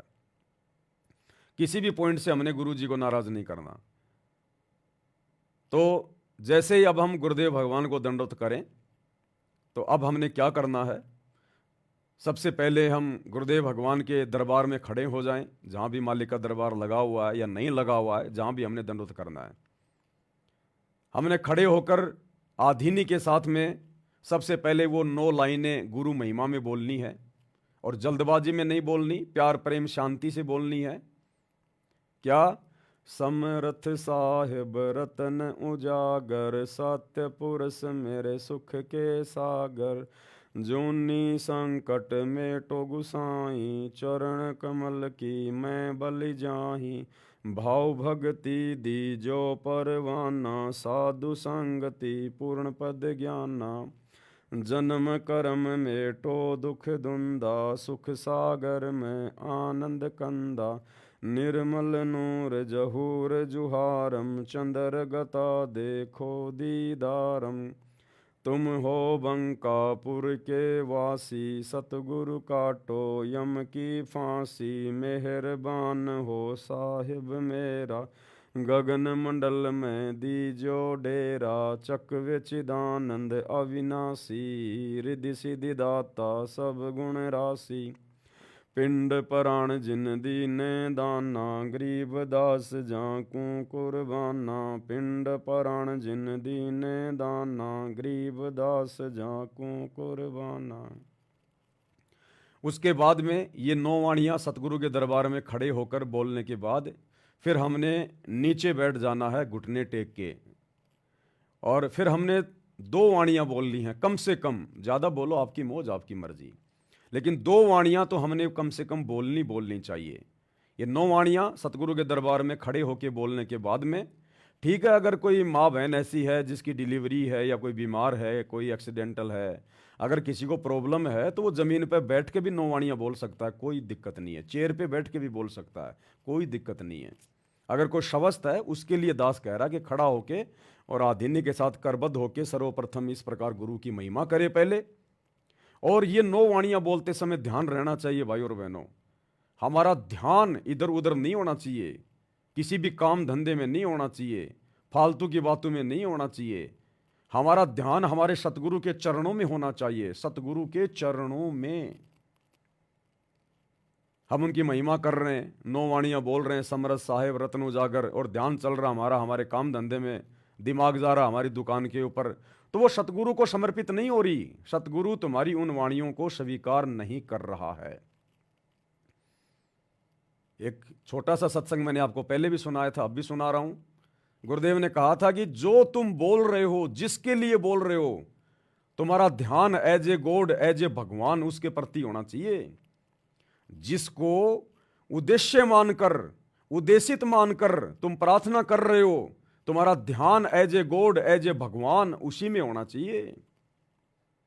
तब प्रभु तुम्हारी उस पुकार को स्वीकार करेगा, तुम्हारी उस विनती को, जो महिमा तुम कर रहे हो अपने सतगुरु की, तब सतगुरु उसको स्वीकार करेगा। तो ये छोटा सा सत्संग 1 मिनट का, जिसमें गुरु जी क्या कह रहे हैं कि जब आप महिमा करते हो किसी की भी, तो आपका ध्यान उसी में होना चाहिए, और उसको एज ए परमात्मा मान के, एज ए गॉड मान के। यदि हम गुरु जी से ये 9 वाणियां महिमा की गा रहे हैं, कर रहे हैं, तो हमारा ध्यान गुरुदेव के चरणों में, गुरुदेव की सूरत में, गुरुदेव के आसपास, और ये सोचकर कि सामने भगवान बैठा है, भगवान, क्योंकि महिमा केवल भगवान की जाती है।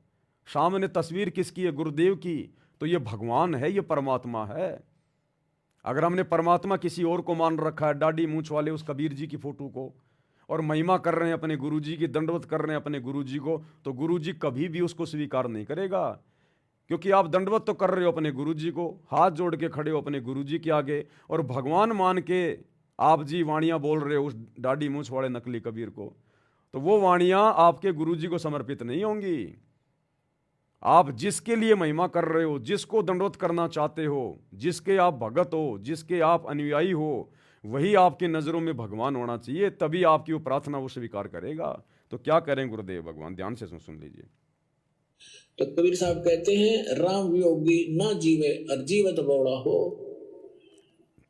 राम से बिछड़ भगवान के सुख न देखने के बाद आदमी या तो जीवे नहीं, जीवेगा तो पागल हो जाएगा। तो वो दशा उस महापुरुष की हुई।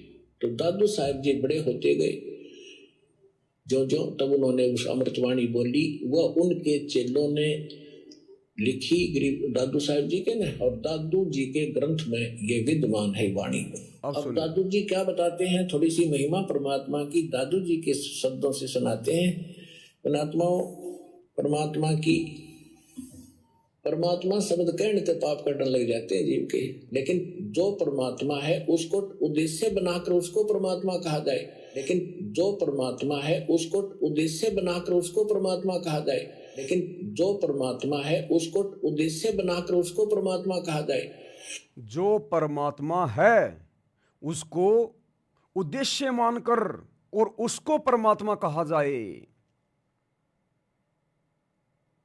जो परमात्मा है उसको उद्देश्य मानकर उसी को परमात्मा कहा जाए, तब परमात्मा उसको स्वीकार करेगा।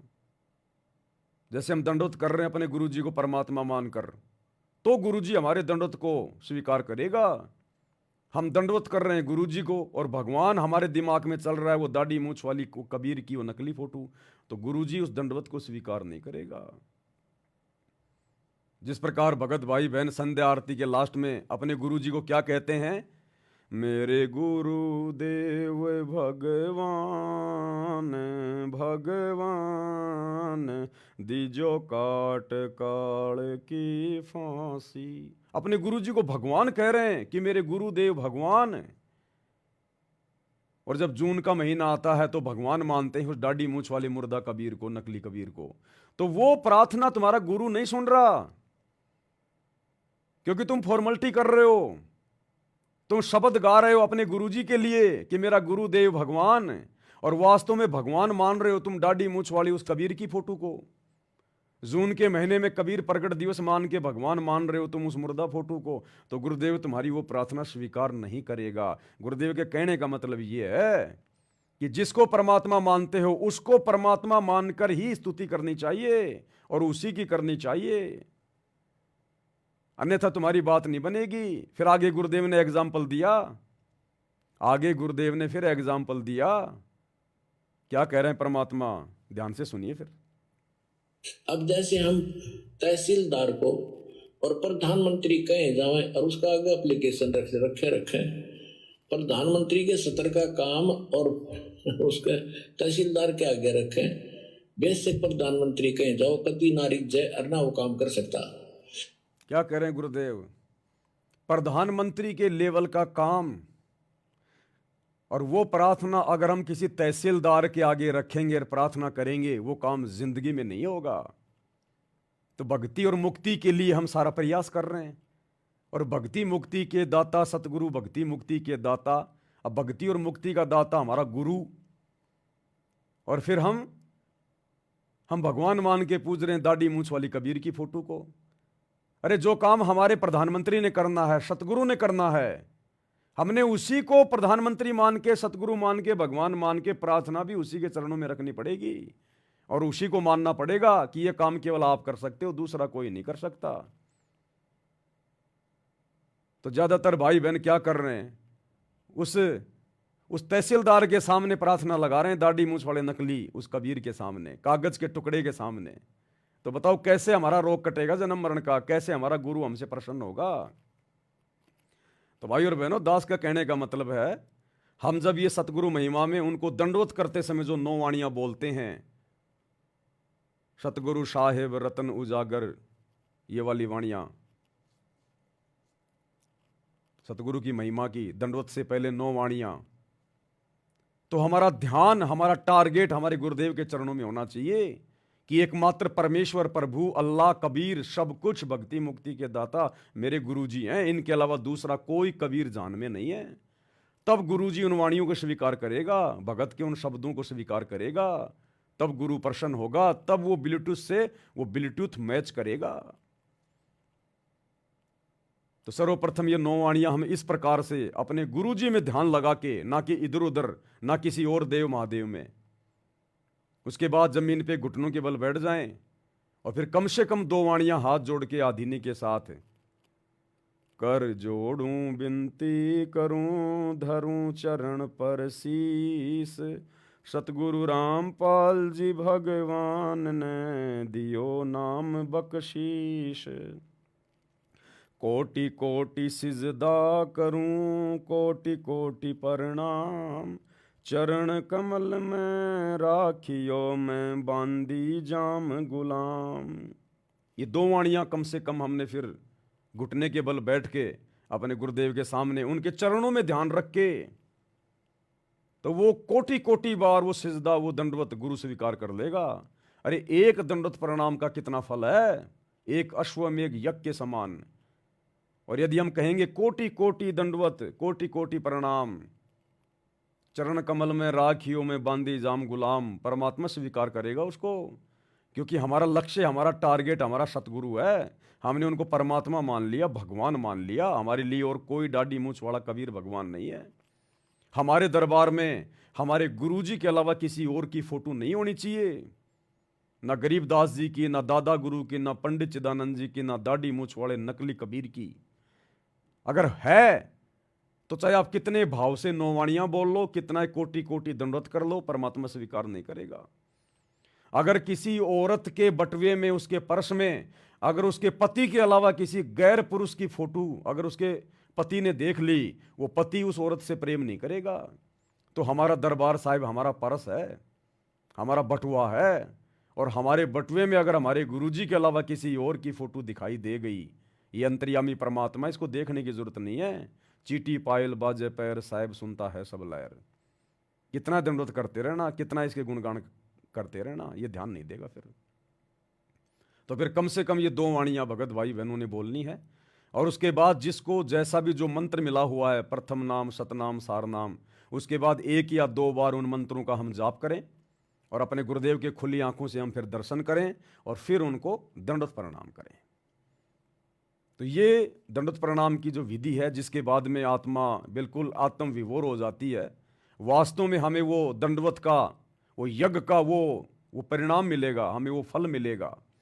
और आधीनी के साथ करना, हमने प्रणाम करना है, व्यायाम नहीं करना।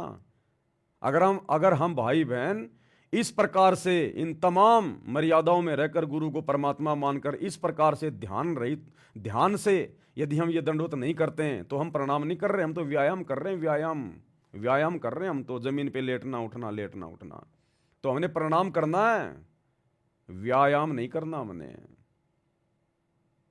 परमात्मा कह रहे हैं जय गोपाल दंडवत करो पैरो पड़ प्रणाम। तो इस प्रकार से करना मैंने। अब उसके बाद भाई और बहनों, दास को परमात्मा ने छोटी सी प्रेरणा की जो आपके साथ में शेयर करना चाहता हूं, साझा करना चाहता हूं। जिस प्रकार हम सभी भाई बहन सुबह उठते ही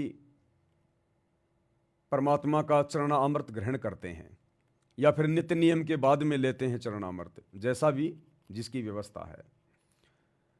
तो दंडवत की तो सारी विधि यही है, हम सबको पता है। चरणामृत करने से पहले दंडवत करेंगे या चरणामृत लेने के बाद दंडवत करेंगे, तो विधि तो यही है जो अभी आप सभी के सामने रखी गई है। 9 वाणियाँ बोलनी है, फिर जमीन पे घुटने टेक के 2 परमात्मा की वाणियाँ बोलनी है, और जिसको जो मंत्र मिला हुआ अपना मंत्र बोल के या जो संकल्प में है वैसे अपने गुरुदेव का जयकारा लगा के दंडवत कर लेगा। लेकिन जब हम चरणामृत लेते हैं परमात्मा का, अब चरणामृत कोई सामान्य चीज तो है नहीं। चरणा अमृत कदाचित पावे 84 कटे लोक सिंधावे। नित्य नियम में पेज नंबर 23 पर चरणामृत के मातम्य में परमात्मा की वाणियां है ना, कोटिक तीर्थ सब कर आवे चरणा अमृत तुरंत पावे, और चरणा अमृत कदाचित पावे 84 कटे लोक सिंधावे। ये पूर्ण संत का चरणामृत है, पूर्ण संत का, पूर्ण परमात्मा का, सामान्य चीज नहीं है ये। जब जीवा और दत्ता को यही सतगुरु रामपाल जी भगवान, यही कबीर परमात्मा मिले, तो जीवा दत्ता की सूखी लकड़ी बरगद की जो उन्होंने अपने आंगन में लगा रखी थी, और ये सोच रखा था यदि कोई पूर्ण संत होगा तो उसके चरणामृत से हरी भरी हो जाएगी तो मान लेंगे। वो सूखी लकड़ी सतगुरु के चरणामृत डालने मात्र से हरी भरी हो गई थी। लेकिन वो चरणामृत उन्होंने वैसे नहीं डाला, उसमें विधि से। सतगुरु का आशीर्वाद भी था, लेकिन उन्होंने भी पूरी विधि अपनाई, तब उस चरणामृत ने काम किया। जैसे कबीर परमात्मा सतगुरु रामपाल जी वहां गए अपनी प्यारी आत्माओं के पास में उनके विश्वास को बनाए रखने के लिए, तो दौड़ के वो परमात्मा के पास गए और उनको अपने घर पे ले आए। और उसके बाद उन दोनों ने क्या किया, उन दोनों ने एक बड़ी सी एक थाल ली, एक परात, और सतगुरु के चरण उस परात में रखे,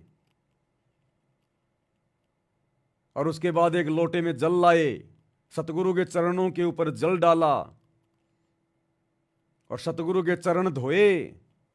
और उसके बाद जो परात में जो जल था, जो चरणा अमृत बन गया, उस चरणामृत को उन्होंने पिया, और उसमें जो सूखी जो टहनी लकड़ी बरगद की जो अपने आंगन में डाल रखी थी उसमें डाला वो चरणामृत है। तब वो तुरंत पौधा बन गई, तुरंत आंखों के सामने देखते देखते, जैसे हम लोग यूट्यूब पे देखते हैं एनिमेशन वीडियो में, जमीन से पौधा निकल रहा है, बड़ा हो रहा है, फूल निकल रहे हैं आंखों के सामने। ये विज्ञान उसी परमात्मा की तो दी हुई है, जो कंप्यूटर से हम लोग इस प्रकार की वीडियो बना लेते हैं। उसको कंप्यूटर की जरूरत नहीं है, उसको लैपटॉप की जरूरत नहीं है, वो तो अपने वचन से सब कुछ कर सकता है, ऐसा का ऐसा।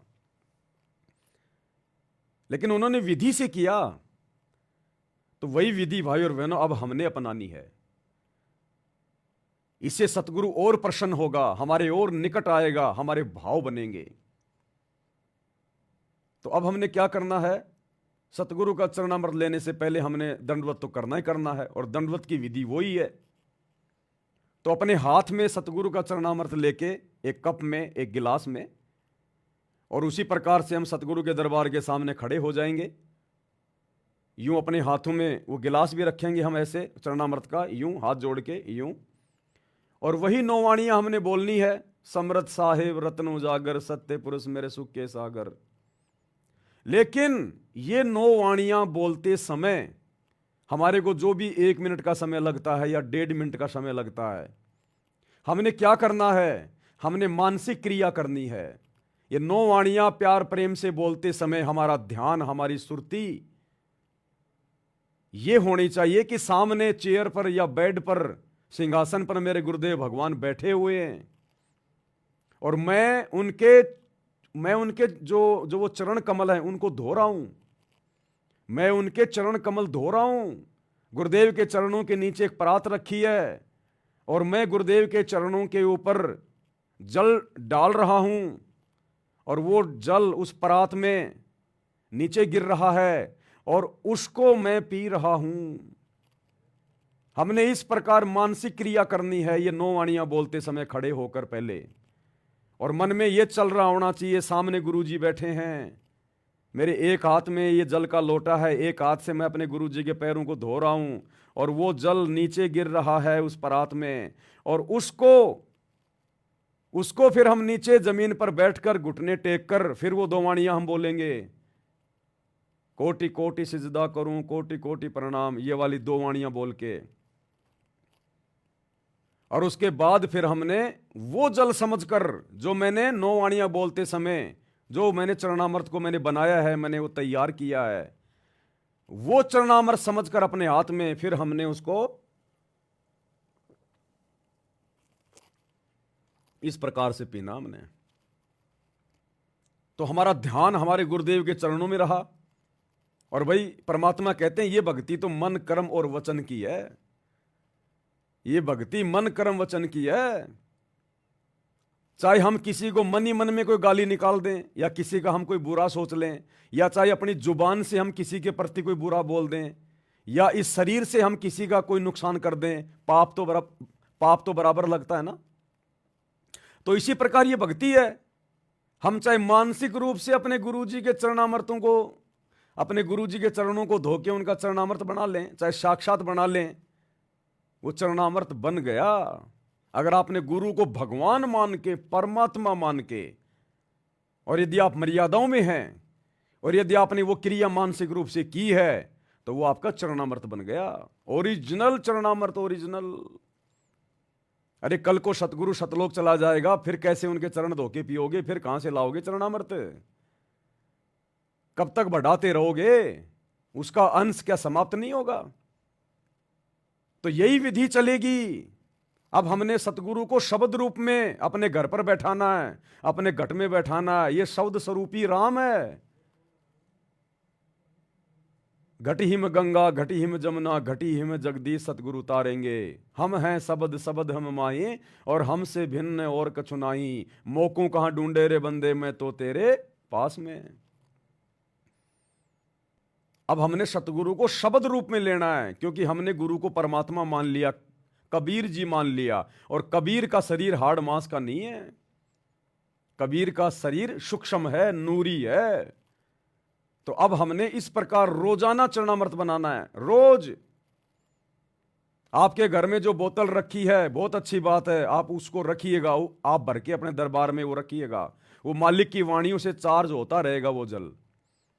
लेकिन उसी जल को सुबह डाल के गिलास में, और हमने रोज जो है, रोज हमने वो चरणामृत बनाना है, अपने गुरु जी के चरणों को धो के, मानसिक क्रिया करके। गुरु जी की फोटो के ऊपर नहीं डालना, मानसिक क्रिया करनी है हमने, मानसिक क्रिया। और रोज हमने इस प्रकार से 9 वाणियां बोलते समय रोजाना हमने चरणामृत बनाना अपना, और रोज हमने उस चरणामृत को पीना हमने। भाई दास को परमात्मा ने प्रेरणा की, इसलिए मैंने आप भाई बहनों को यह बात बताई है। अब देखो ये भक्ति मार्ग है, ये जबरदस्ती का मार्ग नहीं है, मैंने कह दिया आपने अपना लिया, ये ऐसा मार्ग नहीं है। अपने गुरुदेव भगवान को दंडवत करना, उनसे आज्ञा लेना, और आपकी आत्मा यदि आपको गवाही दे कि ये बिल्कुल सत्य है, ज्ञान आधार से है, इससे तो हमारे भाव भी बढ़ेंगे, हमारी भक्ति बढ़ेगी, हमारा समर्पण बढ़ेगा। तो आप इस क्रिया को लागू करना, और किसी पवन दास की बात मान के नहीं, किसी पवन दास का कोई आदेश मान के नहीं, ये सोचकर कि इस कुत्ते पवन दास को मेरे लिए मेरे गुरुदेव ने निमित्त बनाकर ये बात मुझ तक पहुंचाई है, ये मेरे गुरुदेव का फरमान है, इस कुत्ते का फरमान नहीं है, इस पवन दास का। ये तो खाली एक संदेश वाहक है, एक यंत्र है, मेरे तक ये बात पहुंचाने के लिए मेरे गुरुदेव ने इसको निमित्त बनाया है। और अपने गुरु जी का आदेश मान के, उनको दंडोत करके, फिर आपने इस क्रिया को शुरू करना है। तो मुझे तो बड़ा अच्छा लगा, मैंने किया, और वास्तव में आत्मा गदगद होती है, क्योंकि ये सूक्ष्म भक्ति है भाई और बहनों, सूक्ष्म भक्ति है। और आने वाले समय में ऐसा ही होगा, इसी प्रकार से चलेगा, तभी हम अपने भगवान को भगवान मानेंगे। नहीं तो गुरुदेव के सतलोक जाने के बाद फिर कौन उनको परमात्मा मानेगा? सब ये सोचेंगे गुरुजी तो गए, गुरुजी तो गए। अब जिसने ये सोच लिया गुरुजी तो गए, फिर तुम कितनी भक्ति कर लो, फिर तुम भी रह गए। तो हमने इस प्रकार से गुरु को परमात्मा मान के, शब्द में मान के, शब्द रूप में मान के, और हमने ये क्रिया करनी है। तो दो तो ये हो गई भाई और बहनों।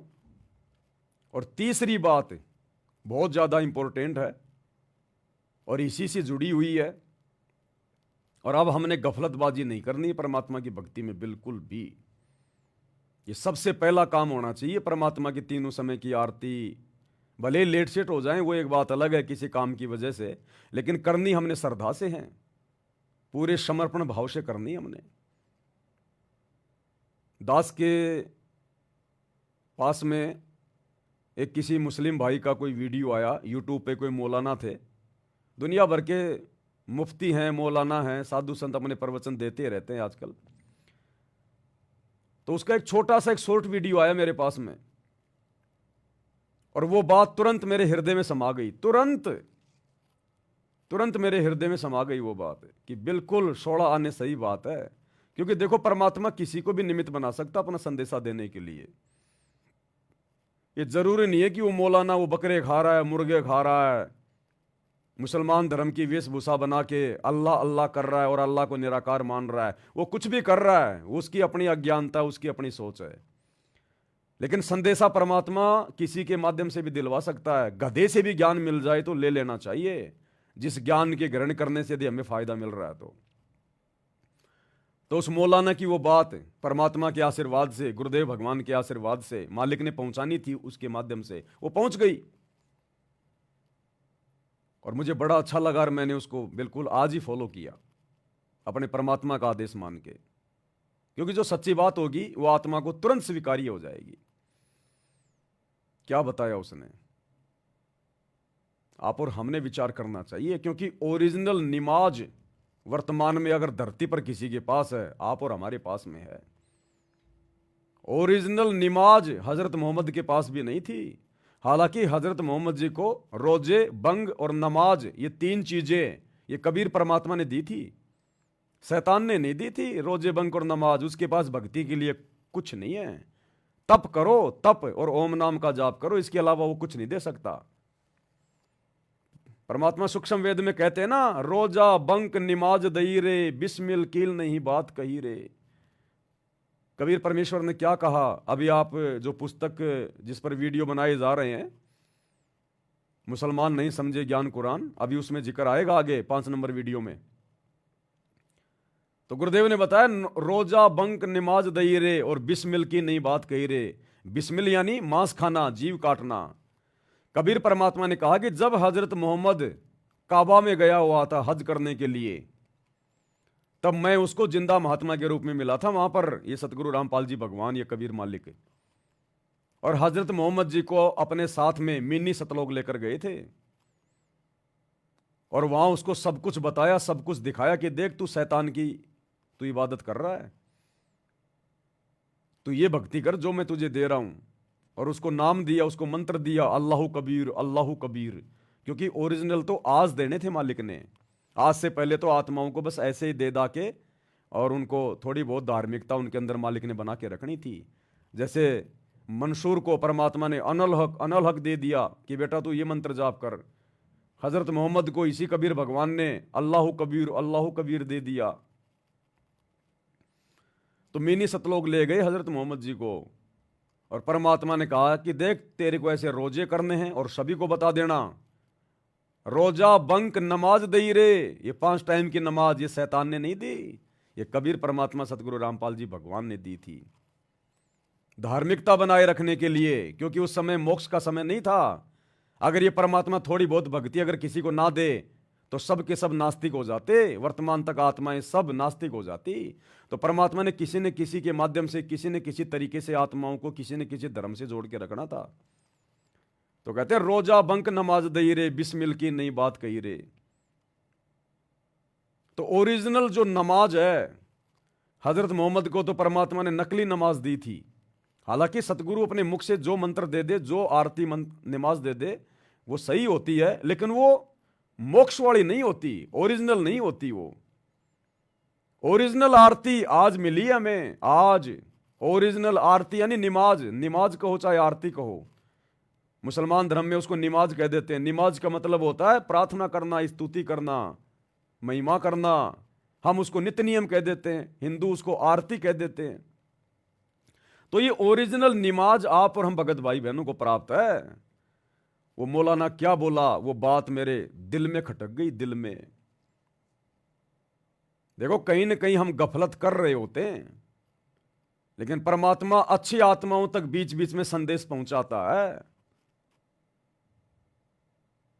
तो क्या उसका वीडियो आया और क्या कहा उसने, मेरे तो पहली बार में चोट लगी, पहली बार में चोट। और आज मैंने सुबह का नित्य नियम बिल्कुल उसी भाव से किया और बड़ा आनंद आया, क्योंकि ये शैतान, ये काल, ये मन रूप में हमारे से ये धीरे धीरे गलतियां करवाता है। हमारी जो स्पीड है उसको ये बढ़वा देता है कि फटाफट कर ले नित्य नियम, फटाफट कर ले। और गुरुदेव भी कहते हैं बेटा इसको रेल मत बनाओ, करना है तो हिसाब से करो, चाहे थोड़ा करो, उसका फायदा मिलेगा। रेल बनाकर करोगे, जल्दबाजी में करोगे तो नहीं फायदा मिलेगा। तो कहीं ना कहीं हल्की फुल्की सी रेल हो रही थी दास की भी, तो परमात्मा ने देखा अगर इसकी रेल बनेगी तो बाकी भक्तों की तो अपने आप बन जाएगी फिर। तो इसको थोड़ा सा रोका जाए, लाल झंडी दिखाई जाए। और मैं रेल थोड़ा इसलिए बना देता हूं भाई और बहनों, क्योंकि समय नहीं मिल पाता, वीडियो बनाने होते हैं।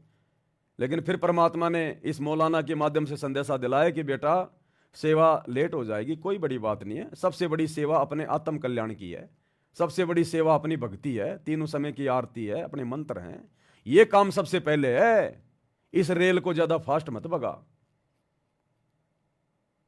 तो दास तक परमात्मा ने संदेशा पहुंचाया, मैंने अपनी गलती की क्षमा याचना की, और आप भाई बहनों तक भी मैं संदेशा पहुंचा रहा हूं। तो ये मौलाना साहब क्या कह रहे हैं, ये कह रहा है कि जिस प्रकार वो अल्लाह, अब अल्लाह कौन है हमें पता चल गया, अल्लाह कबीर सतगुरु रामपाल जी। तो ये मौलाना जी कह रहे हैं कि जिस प्रकार वो अल्लाह कुरान को जितना ध्यान से कान लगा के सुनता है और किसी चीज को नहीं सुनता, कुरान कहो चाहे निमाज कहो, कि जिस प्रकार वो अल्लाह, वो परमात्मा, वो सतगुरु निमाज को यानी नित्य नियम को जितना ध्यान से कान लगा के सुनता है और किसी और चीज को नहीं सुनता। हम जो नित्य नियम कर रहे हैं, तीनों समय की हम जो आरती कर रहे हैं, इस आरती को हमारा गुरुदेव भगवान ये कबीर परमात्मा बड़े ध्यान से सुनता है, उसको आनंद आता है, उसको रस आता है, उसको बड़ी अच्छी लगती हैं। वो शब्द का भोगी है, दास गरीब शब्द रस भोगी, वो इसी का भोजन करता है, वो इसी शब्द का भोजन करता है। वो वाणी आती है ना परमात्मा के एक शब्द में, आज मोहे दर्शन दियो जी कबीर, उसमें क्या आता है, अमृत भोजन मारे सतगुरु जी। मैं यहां का भोजन नहीं खाता सतगुरु, हम जो ये हलवे का भोग लगाते हैं, खीर खांड का भोग लगाते हैं, ये नहीं खाता सतगुरु। अरे वो तो सतगुरु अपना आशीर्वाद दे के हमारे लिए उसको शुद्ध कर देता है, उसको पवित्र कर देता है। वो तो शब्द स्वरूपी है, वो ये गंदे लोग का ये गंदा खाना नहीं खाता, जिसमें गाय भैंस का गोबर डाला जाता है। इंसान जिन खेतों में लैट्रिन करते हैं, पेशाब करते हैं, वो फिर खाद बन के उस जवार में, जौ में, बाजरे में जाता है। सतगुरु नहीं खाता इसको, इस गंदे भोजन को। कहते हैं अमृत भोजन मारे सतगुरु जी मैं, और शब्द दूध की खीर, आज मोहे दर्शन दियो जी कबीर। वो तो शब्द रूपी भोजन खाता है, शब्द दूध की खीर। और वो शब्द दूध क्या है, वो खीर क्या है, वो अमृत भोजन क्या है। हम भगत जो भक्ति करते हैं, जो तीनों समय की आरती करते हैं, परमात्मा उसका रस लेता है। दास गरीब शब्द रस भोगी, हमें दिखाई नहीं देता, लेकिन सतगुरु अपने प्रत्येक भगत के पास में जाके बैठ जाता है। जब वो आरती करना शुरू करता है, अपने मुख से पाठ करता है, भक्ति बोध हाथ में लेके, वो सूक्ष्म रूप में सामने बैठ जाता है। नहीं तो ये बाकी 800 करोड़ की जनसंख्या देख लो, एक शब्द भी निकाल के दिखा दो कोई, गुरु जी की आरती उनसे करवा के दिखा दो, आप देखे काल नहीं करने देगा, शैतान बैठा है।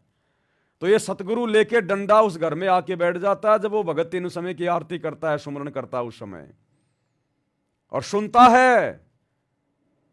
और जो जितना प्यार से करेगा, जितने प्रेम से करेगा, जितना अपने गुरु जी में ध्यान रख के करेगा, वो अपने गुरु जी को उतना ही अच्छा और मीठा भोजन करवा रहा है। वो शब्द रूपी खीर अपने गुरुदेव के मुख में जा रही है, गुरुदेव उसको सुन रहा है, आनंदित हो रहा है। अरे जिस प्रकार ये जो बॉलीवुड में जो गाने गाती हैं लड़कियां, इनको कैसे किया जाता है, इनको सेलेक्ट, अखबार में विज्ञापन दिया जाता है कि जिसको गाना गाना आता है, जिसकी आवाज अच्छी है वो आ जाओ जी, आपकी ट्रेनिंग होगी, आप लोगों के लिए वो होगा। सब लोग ले लेके अपना बायोडाटा पहुंच जाते हैं, और बॉलीवुड के 4-5 लोग जो गायकार होते हैं, जो बड़े बड़े, वो वहां पहुंच जाते हैं, वो सामने बैठ जाएंगे वहां पर, वो जज बन के, और सामने आएंगे लड़के और लड़कियां, अपना अपना वो गाना गाएंगी, बेस्ट गाने का प्रयास करेंगी। लेकिन सामने वालों को, उन बैठे हुए लोगों को, उन जजों को जिनकी आवाज पसंद आएगी, जिनका गाने का तरीका पसंद आएगा, उसी को सेलेक्ट कर लेंगे, और वही आगे चल के फिर फिल्मों में गाना गाता है, पैसे कमाता है। तो जो भगत इस प्रकार से नित्य नियम करेगा, आरती करेगा, सुमरण करेगा, बड़े ध्यान से गुरु में ध्यान लगा के, गुरु को साक्षात सामने बैठा हुआ मानकर, कोई जल्दबाजी नहीं, दुनिया भर की दिमाग में कोई बातें नहीं, तब जाकर सतगुरु उन चीजों को स्वीकार करेगा। हम लोग संध्या आरती पढ़ते हैं, संध्या आरती की शुरुआत में क्या आता है? पहली आरती हरि दरबारे, तेज पुंज जहां प्राण उधारे, पाती पंच पोहप कर पूजा, देव निरंजन और न दूजा, खंड खंड में आरती गाजे, सकल मई हर ज्योत विराजे, शांति सरोवर मंजन कीजे, जत की धोती तन पे लीजे, ज्ञान अंगोछा मैल न राखै, शब्द जनेऊ धर्म जनेऊ शतमुख भाषा। और कहते हैं सो संध्या हमरे मन मानी, कहे कबीर सुनो रे ज्ञानी। गुरुदेव कहते हैं सो संध्या हमरे मन मानी, इस प्रकार से की गई संध्या आरती मैं स्वीकार करता हूं, हमरे मन मानी, कहे कबीर सुनो रे ज्ञानी। जो इस प्रकार से संध्या आरती जो करेगा ध्यान से, हर प्रकार मर्यादा में रह के, गुरुदेव कहते हैं सो संध्या हमरे मन मानी, कहे कबीर सुनो रे ज्ञानी, कि भक्तों सुन लो कान खोल के।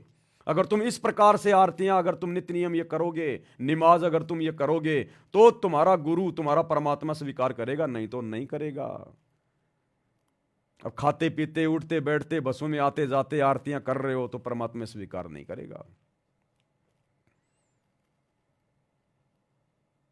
दया भाव, दया भाव प्रेम, कुछ ऐसी वाणी आती है उसमें, दया भाव तिलक मस्तक दीजिए और प्रेम भक्ति का आचमन लीजिए, सो संध्या हमरे मन मानी, कहे कबीर सुनो रे ज्ञानी। तो ये सारी बातें गुरुदेव ने हमें बता रखी हैं, समझा रखी हैं, लेकिन हम मन के प्रभाव में रहते हैं, जड़ बुद्धि जीव हैं, हम इतना ध्यान नहीं दे पाते, गौर नहीं कर पाते, कहीं ना कहीं हम गफलत करना शुरू कर देते हैं। तो परमात्मा फिर बीच बीच में अपनी प्यारी आत्माओं को जगाने का भी प्रयास करता है कि बच्चों गफलत मत करो। अरे मैं रोजाना उस आरती का, उस नित्य नियम का, रमेणी का, संध्या आरती का आनंद लेने आ रहा हूं तेरे घर पे, और तू कहीं बीच बीच में भाग रहा है, बिल्कुल रेलगाड़ी की तरह दौड़ रहा है। ध्यान तेरा अपने कहीं जो मतलब ससुराल में घूम रहा है, कहीं अपनी फैक्ट्री में घूम रहा है, दुनियादारी में घूम रहा है ध्यान तेरा। तो तू किसको ध्यान करके आरती कर रहा है? अपने गुरुजी का ध्यान करके कर रहा है, या तू किसी अपने रिश्तेदार का ध्यान करके आरती कर रहा है? जिसको ध्यान करके आरती करेगा, आरती उसी को तो समर्पित होगी। तो क्या कहा इस मौलाना ने कि अल्लाह यदि संसार में किसी चीज को ध्यान लगा के, कान लगा के सुनता है बड़े गौर से, तो वो है नमाज, कुरान।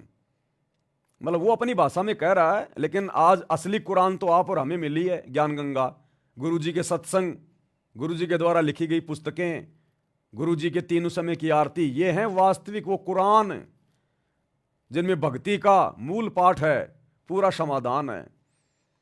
तो कहते हैं अल्लाह यदि किसी चीज को विशेष तौर पर कान लगा के सुनता है तो वह है नमाज, ये तीनों समय की आरती। अन्यथा बताओ, हम आरती कर रहे हैं, सुन कौन रहा भाई? विचार करो भक्तों, हम आरती कर रहे हैं खड़े होके, अकेले या जो भी हैं, सुन कौन रहा है? हम तो कर रहे हैं, हम तो मुंह से आरती कर रहे हैं, हम तो आरती को करने वाले हैं। सुनने वाला कौन है? हम दुनिया को सुनाने के लिए आरती करते हैं क्या? नहीं। खुद के सुनने के लिए आरती करते हैं क्या? नहीं। तो सुन कौन रहा है? अगर हम आरती कर रहे हैं तो कोई सुन भी तो रहा होगा। हमारा सतगुरु सामने बैठ के सुनता है, और सतगुरु को हमने किस कदर आरती सुनानी चाहिए, उसकी महिमा करनी चाहिए, यह फिर हमारे सोचने विचारने की बात है। क्या कहा इस मौलाना ने, ध्यान से सुनिए भाई और बहनों।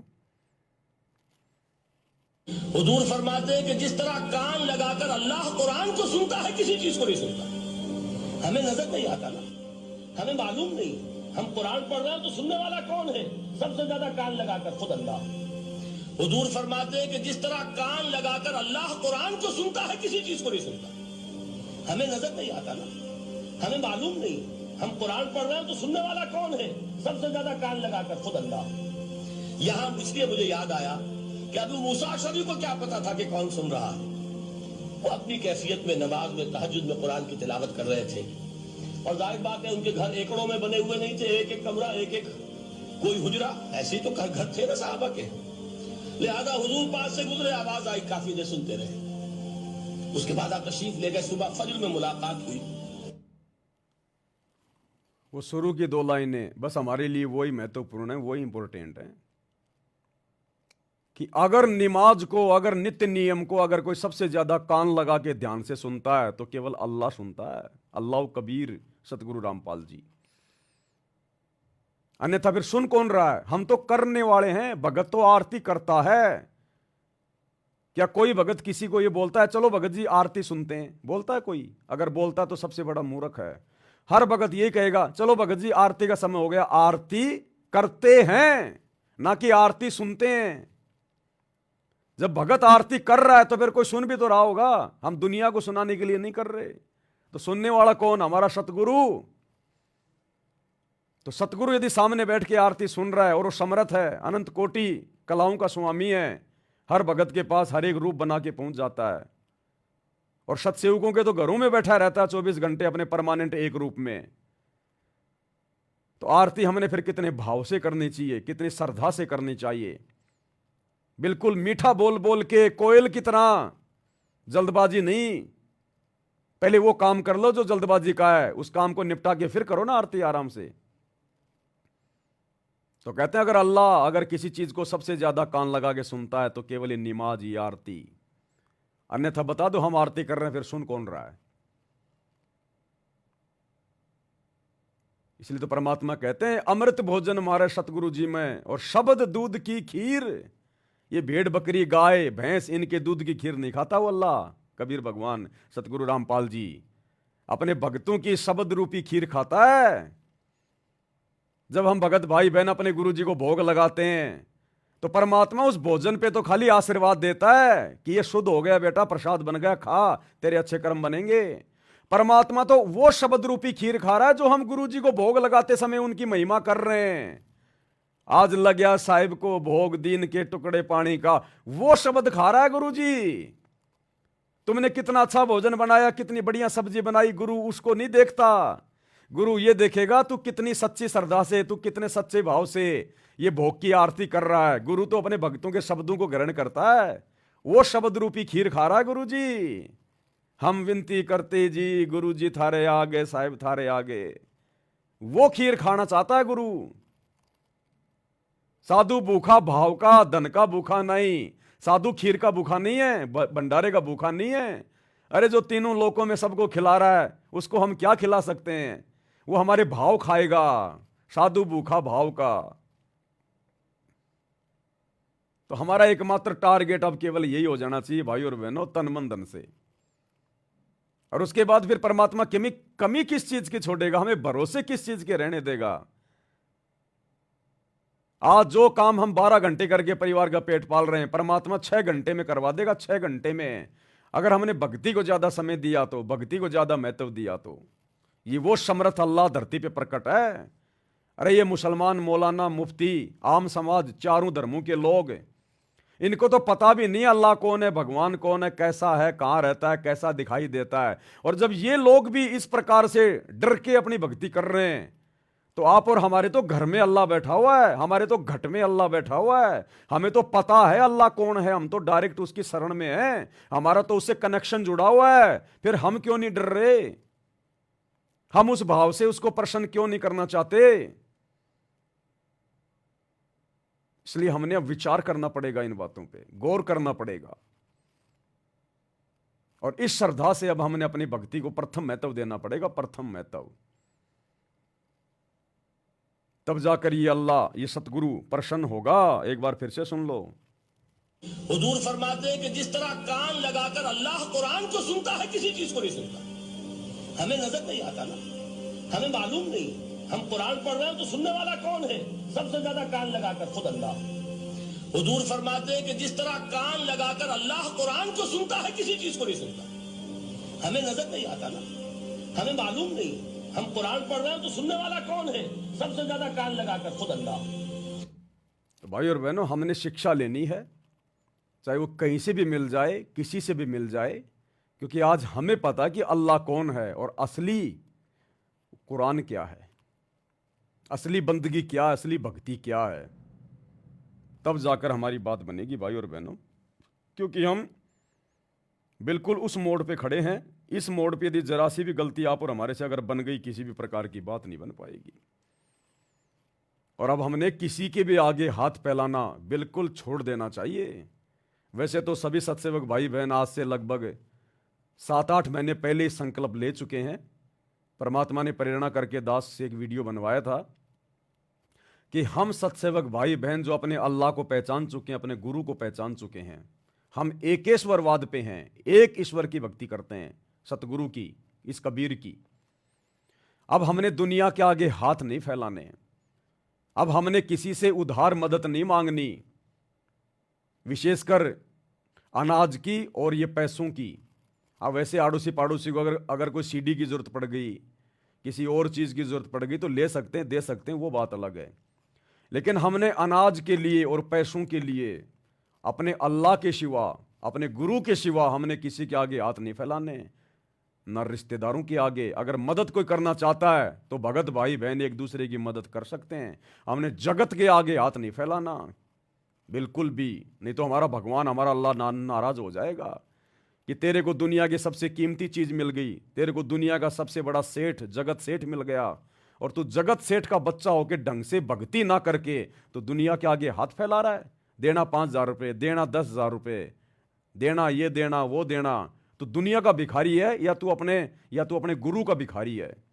तो परमात्मा भी ऐसे भगत से नाराज होता है कि अभी तक इस नादान ने मेरे को समझा नहीं, इसने मेरे को क्या मान रखा है, जिसने मैंने 21 ब्रह्मांड इस काल को भीख में दे रखे हैं, और मेरी शरण में आके ये दुनिया से भीख मांग रहा है।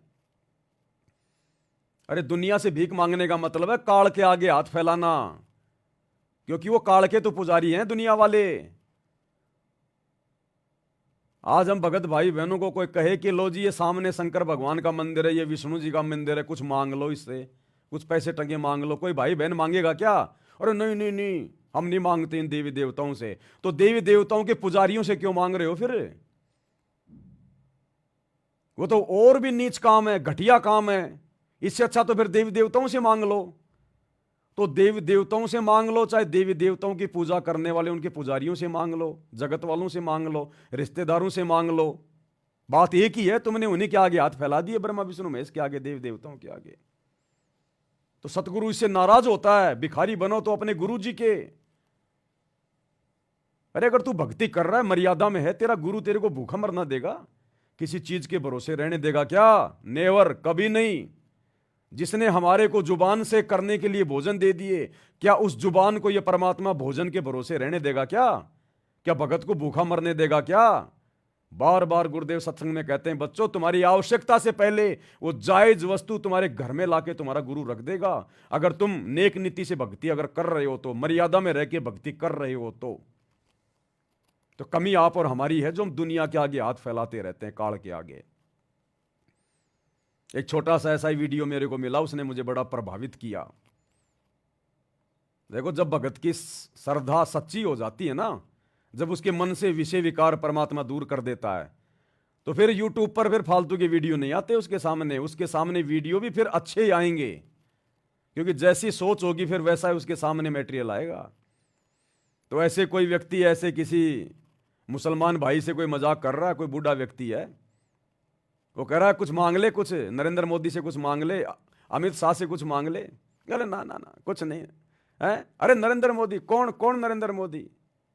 अरे कुछ मांग ले उससे, कुछ मांगोगे, कुछ कहना चाहोगे? ना ना, कुछ नहीं कहना चाहता, जो भी कहेंगे अपने अल्लाह से कहेंगे। अमित शाह से कौन? कौन अमित शाह? वो बोला भारत का प्रधानमंत्री अमित शाह। कुछ मांग लो। है क्या मांग लो? बोला मांगना है तो मांगो खुदा से। उसने कहा कि मांगना है तो मांगो खुदा से। क्या मांगूंगा मैं तेरे प्रधानमंत्री से, तेरे अमित शाह से, तेरे नरेंद्र मोदी से? वो 70 साल का बूढ़ा मुसलमान है। भाई और बहनों, इन मुसलमानों के पास में केवल भक्ति सही नहीं है, इनको बेचारों को शैतान ने भ्रमित कर रखा है। इनको भक्ति सही नहीं है, बाकी ये एक नंबर के इंसान है, एक नंबर के। ये मांस खाना, ये करना, ये तो चलो इनको शैतान ने इनको भ्रमित किया हुआ है। अगर कोई मुसलमान अगर सतगुरु रामपाल जी की शरण में आ जाता है, उसके बाद वो जो भक्ति करेगा ना, आप और हमारे जैसे टटपुंजी नहीं कर सकते, क्योंकि वो तो पहले से ही एक अल्लाह को मानता है। अल्लाह के आगे मुसलमान किसी के और के आगे हाथ नहीं फैलाता।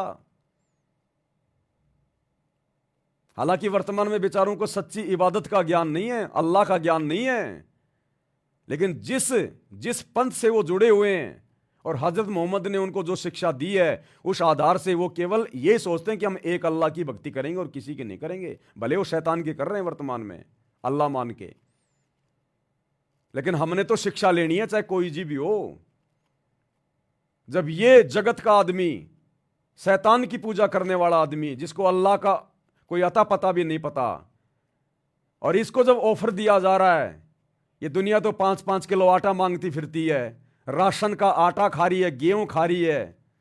हम सत्सेवक भाई बहन तो नहीं खाते, परमात्मा ने संदेशा भिजवा दिया था, फिर भी कोई खा रहा था, भाई उसके कर्म। बाकी हम सरकारी कोई भी आटा, दाल, चीनी वगैरह कुछ भी नहीं लेते हम, ये राशन का बिल्कुल नहीं लेंगे। हम अपने सतगुरु का दिया हुआ खाएंगे, सरकार का दिया हुआ आराम का नहीं खाएंगे, हम ये फ्री का नहीं खाएंगे हम ये। तो ये मुसलमान भाई 70 साल का, जिसको भक्ति का ना पता ना भगवान का, फिर भी देखो कितना भक्ति पर दृढ़ है।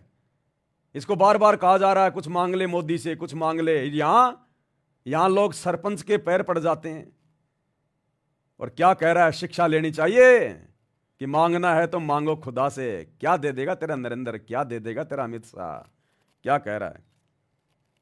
मोदी जी से आप क्या कहना चाहते हैं? मोदी सब कुछ नहीं कहा जी, जब कहते तो अपने अल्लाह से कहा। मोदी मैं कुछ कहना चाहता हूं कुछ नहीं, एक बात नहीं कहा। अमित शाह जी से? हम किसे?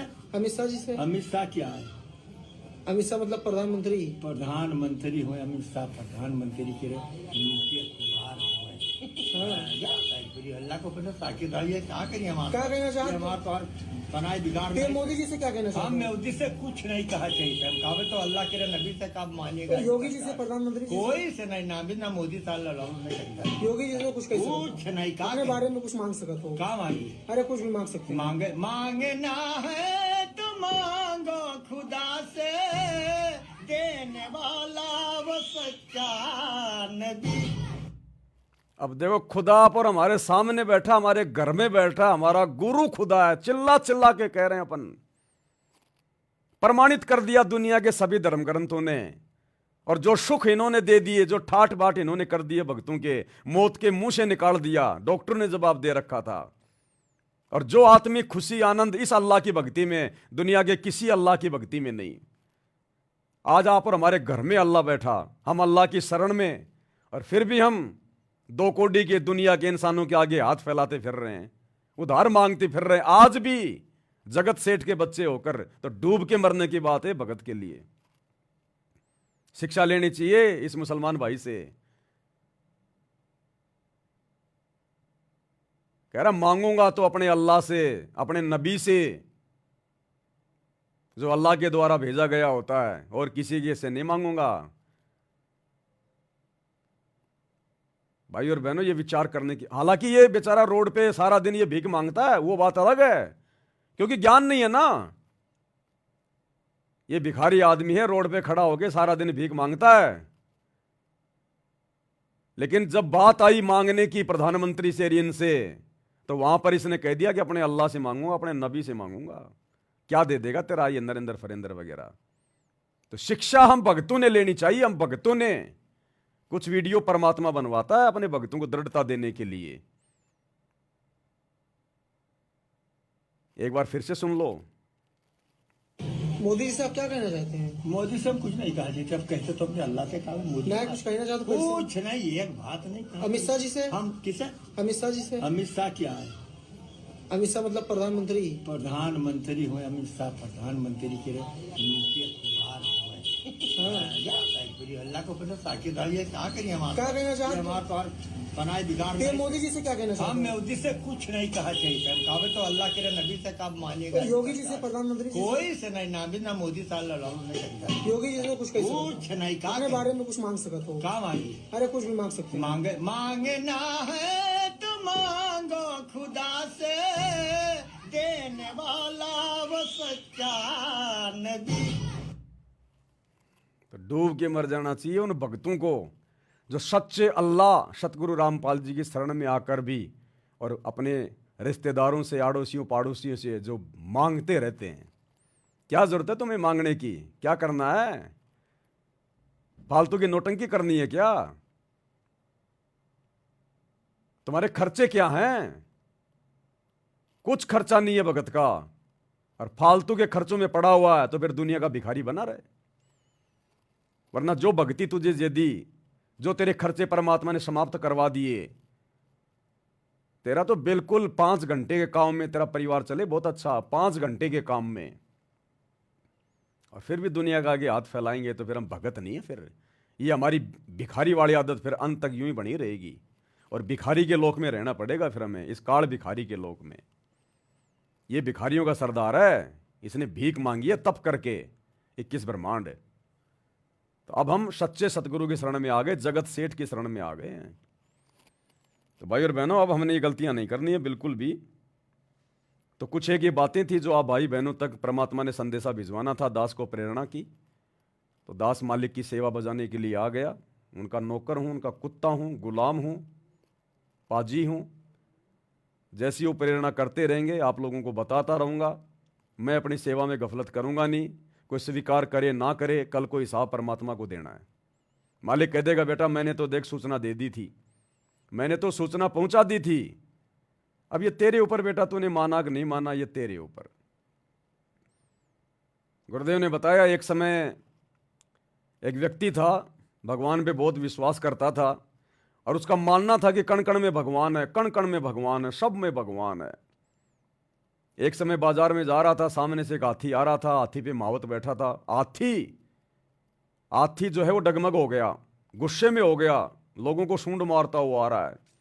सामने से वो पंडित जी आ रहे थे, और महावत कह रहा भाई हट जा पंडित जी, हट जा, हाथी आ रहा है, सूंड से मार देगा, हट जा हट जा।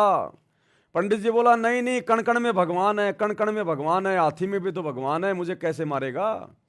अरे बोले हट जा हट जा। बोला नहीं, कण कण में भगवान है, हाथी में भी भगवान है। नहीं हटा, हाथी ने मारा सूंड तो साइड में जा गिरा, मर गया। अब मरने के बाद में ऊपर जानी थी आत्मा, परमात्मा के दरबार में गया, तो उसके मन में तो वही सवाल, वहां जाकर कहा कि भगवान हिसाब किताब बाद में करना, पहले ये बताओ आपने मुझे मारा क्यों? आप तो कण कण में थे ना, आप तो हाथी में भी थे ना, फिर मुझे मारा क्यों? मैं तो आपको कण कण में मांग रहा हूं, मान जो अमल की मान के भक्ति कर रहा था, तो फिर मुझे हाथी ने मारा क्यों?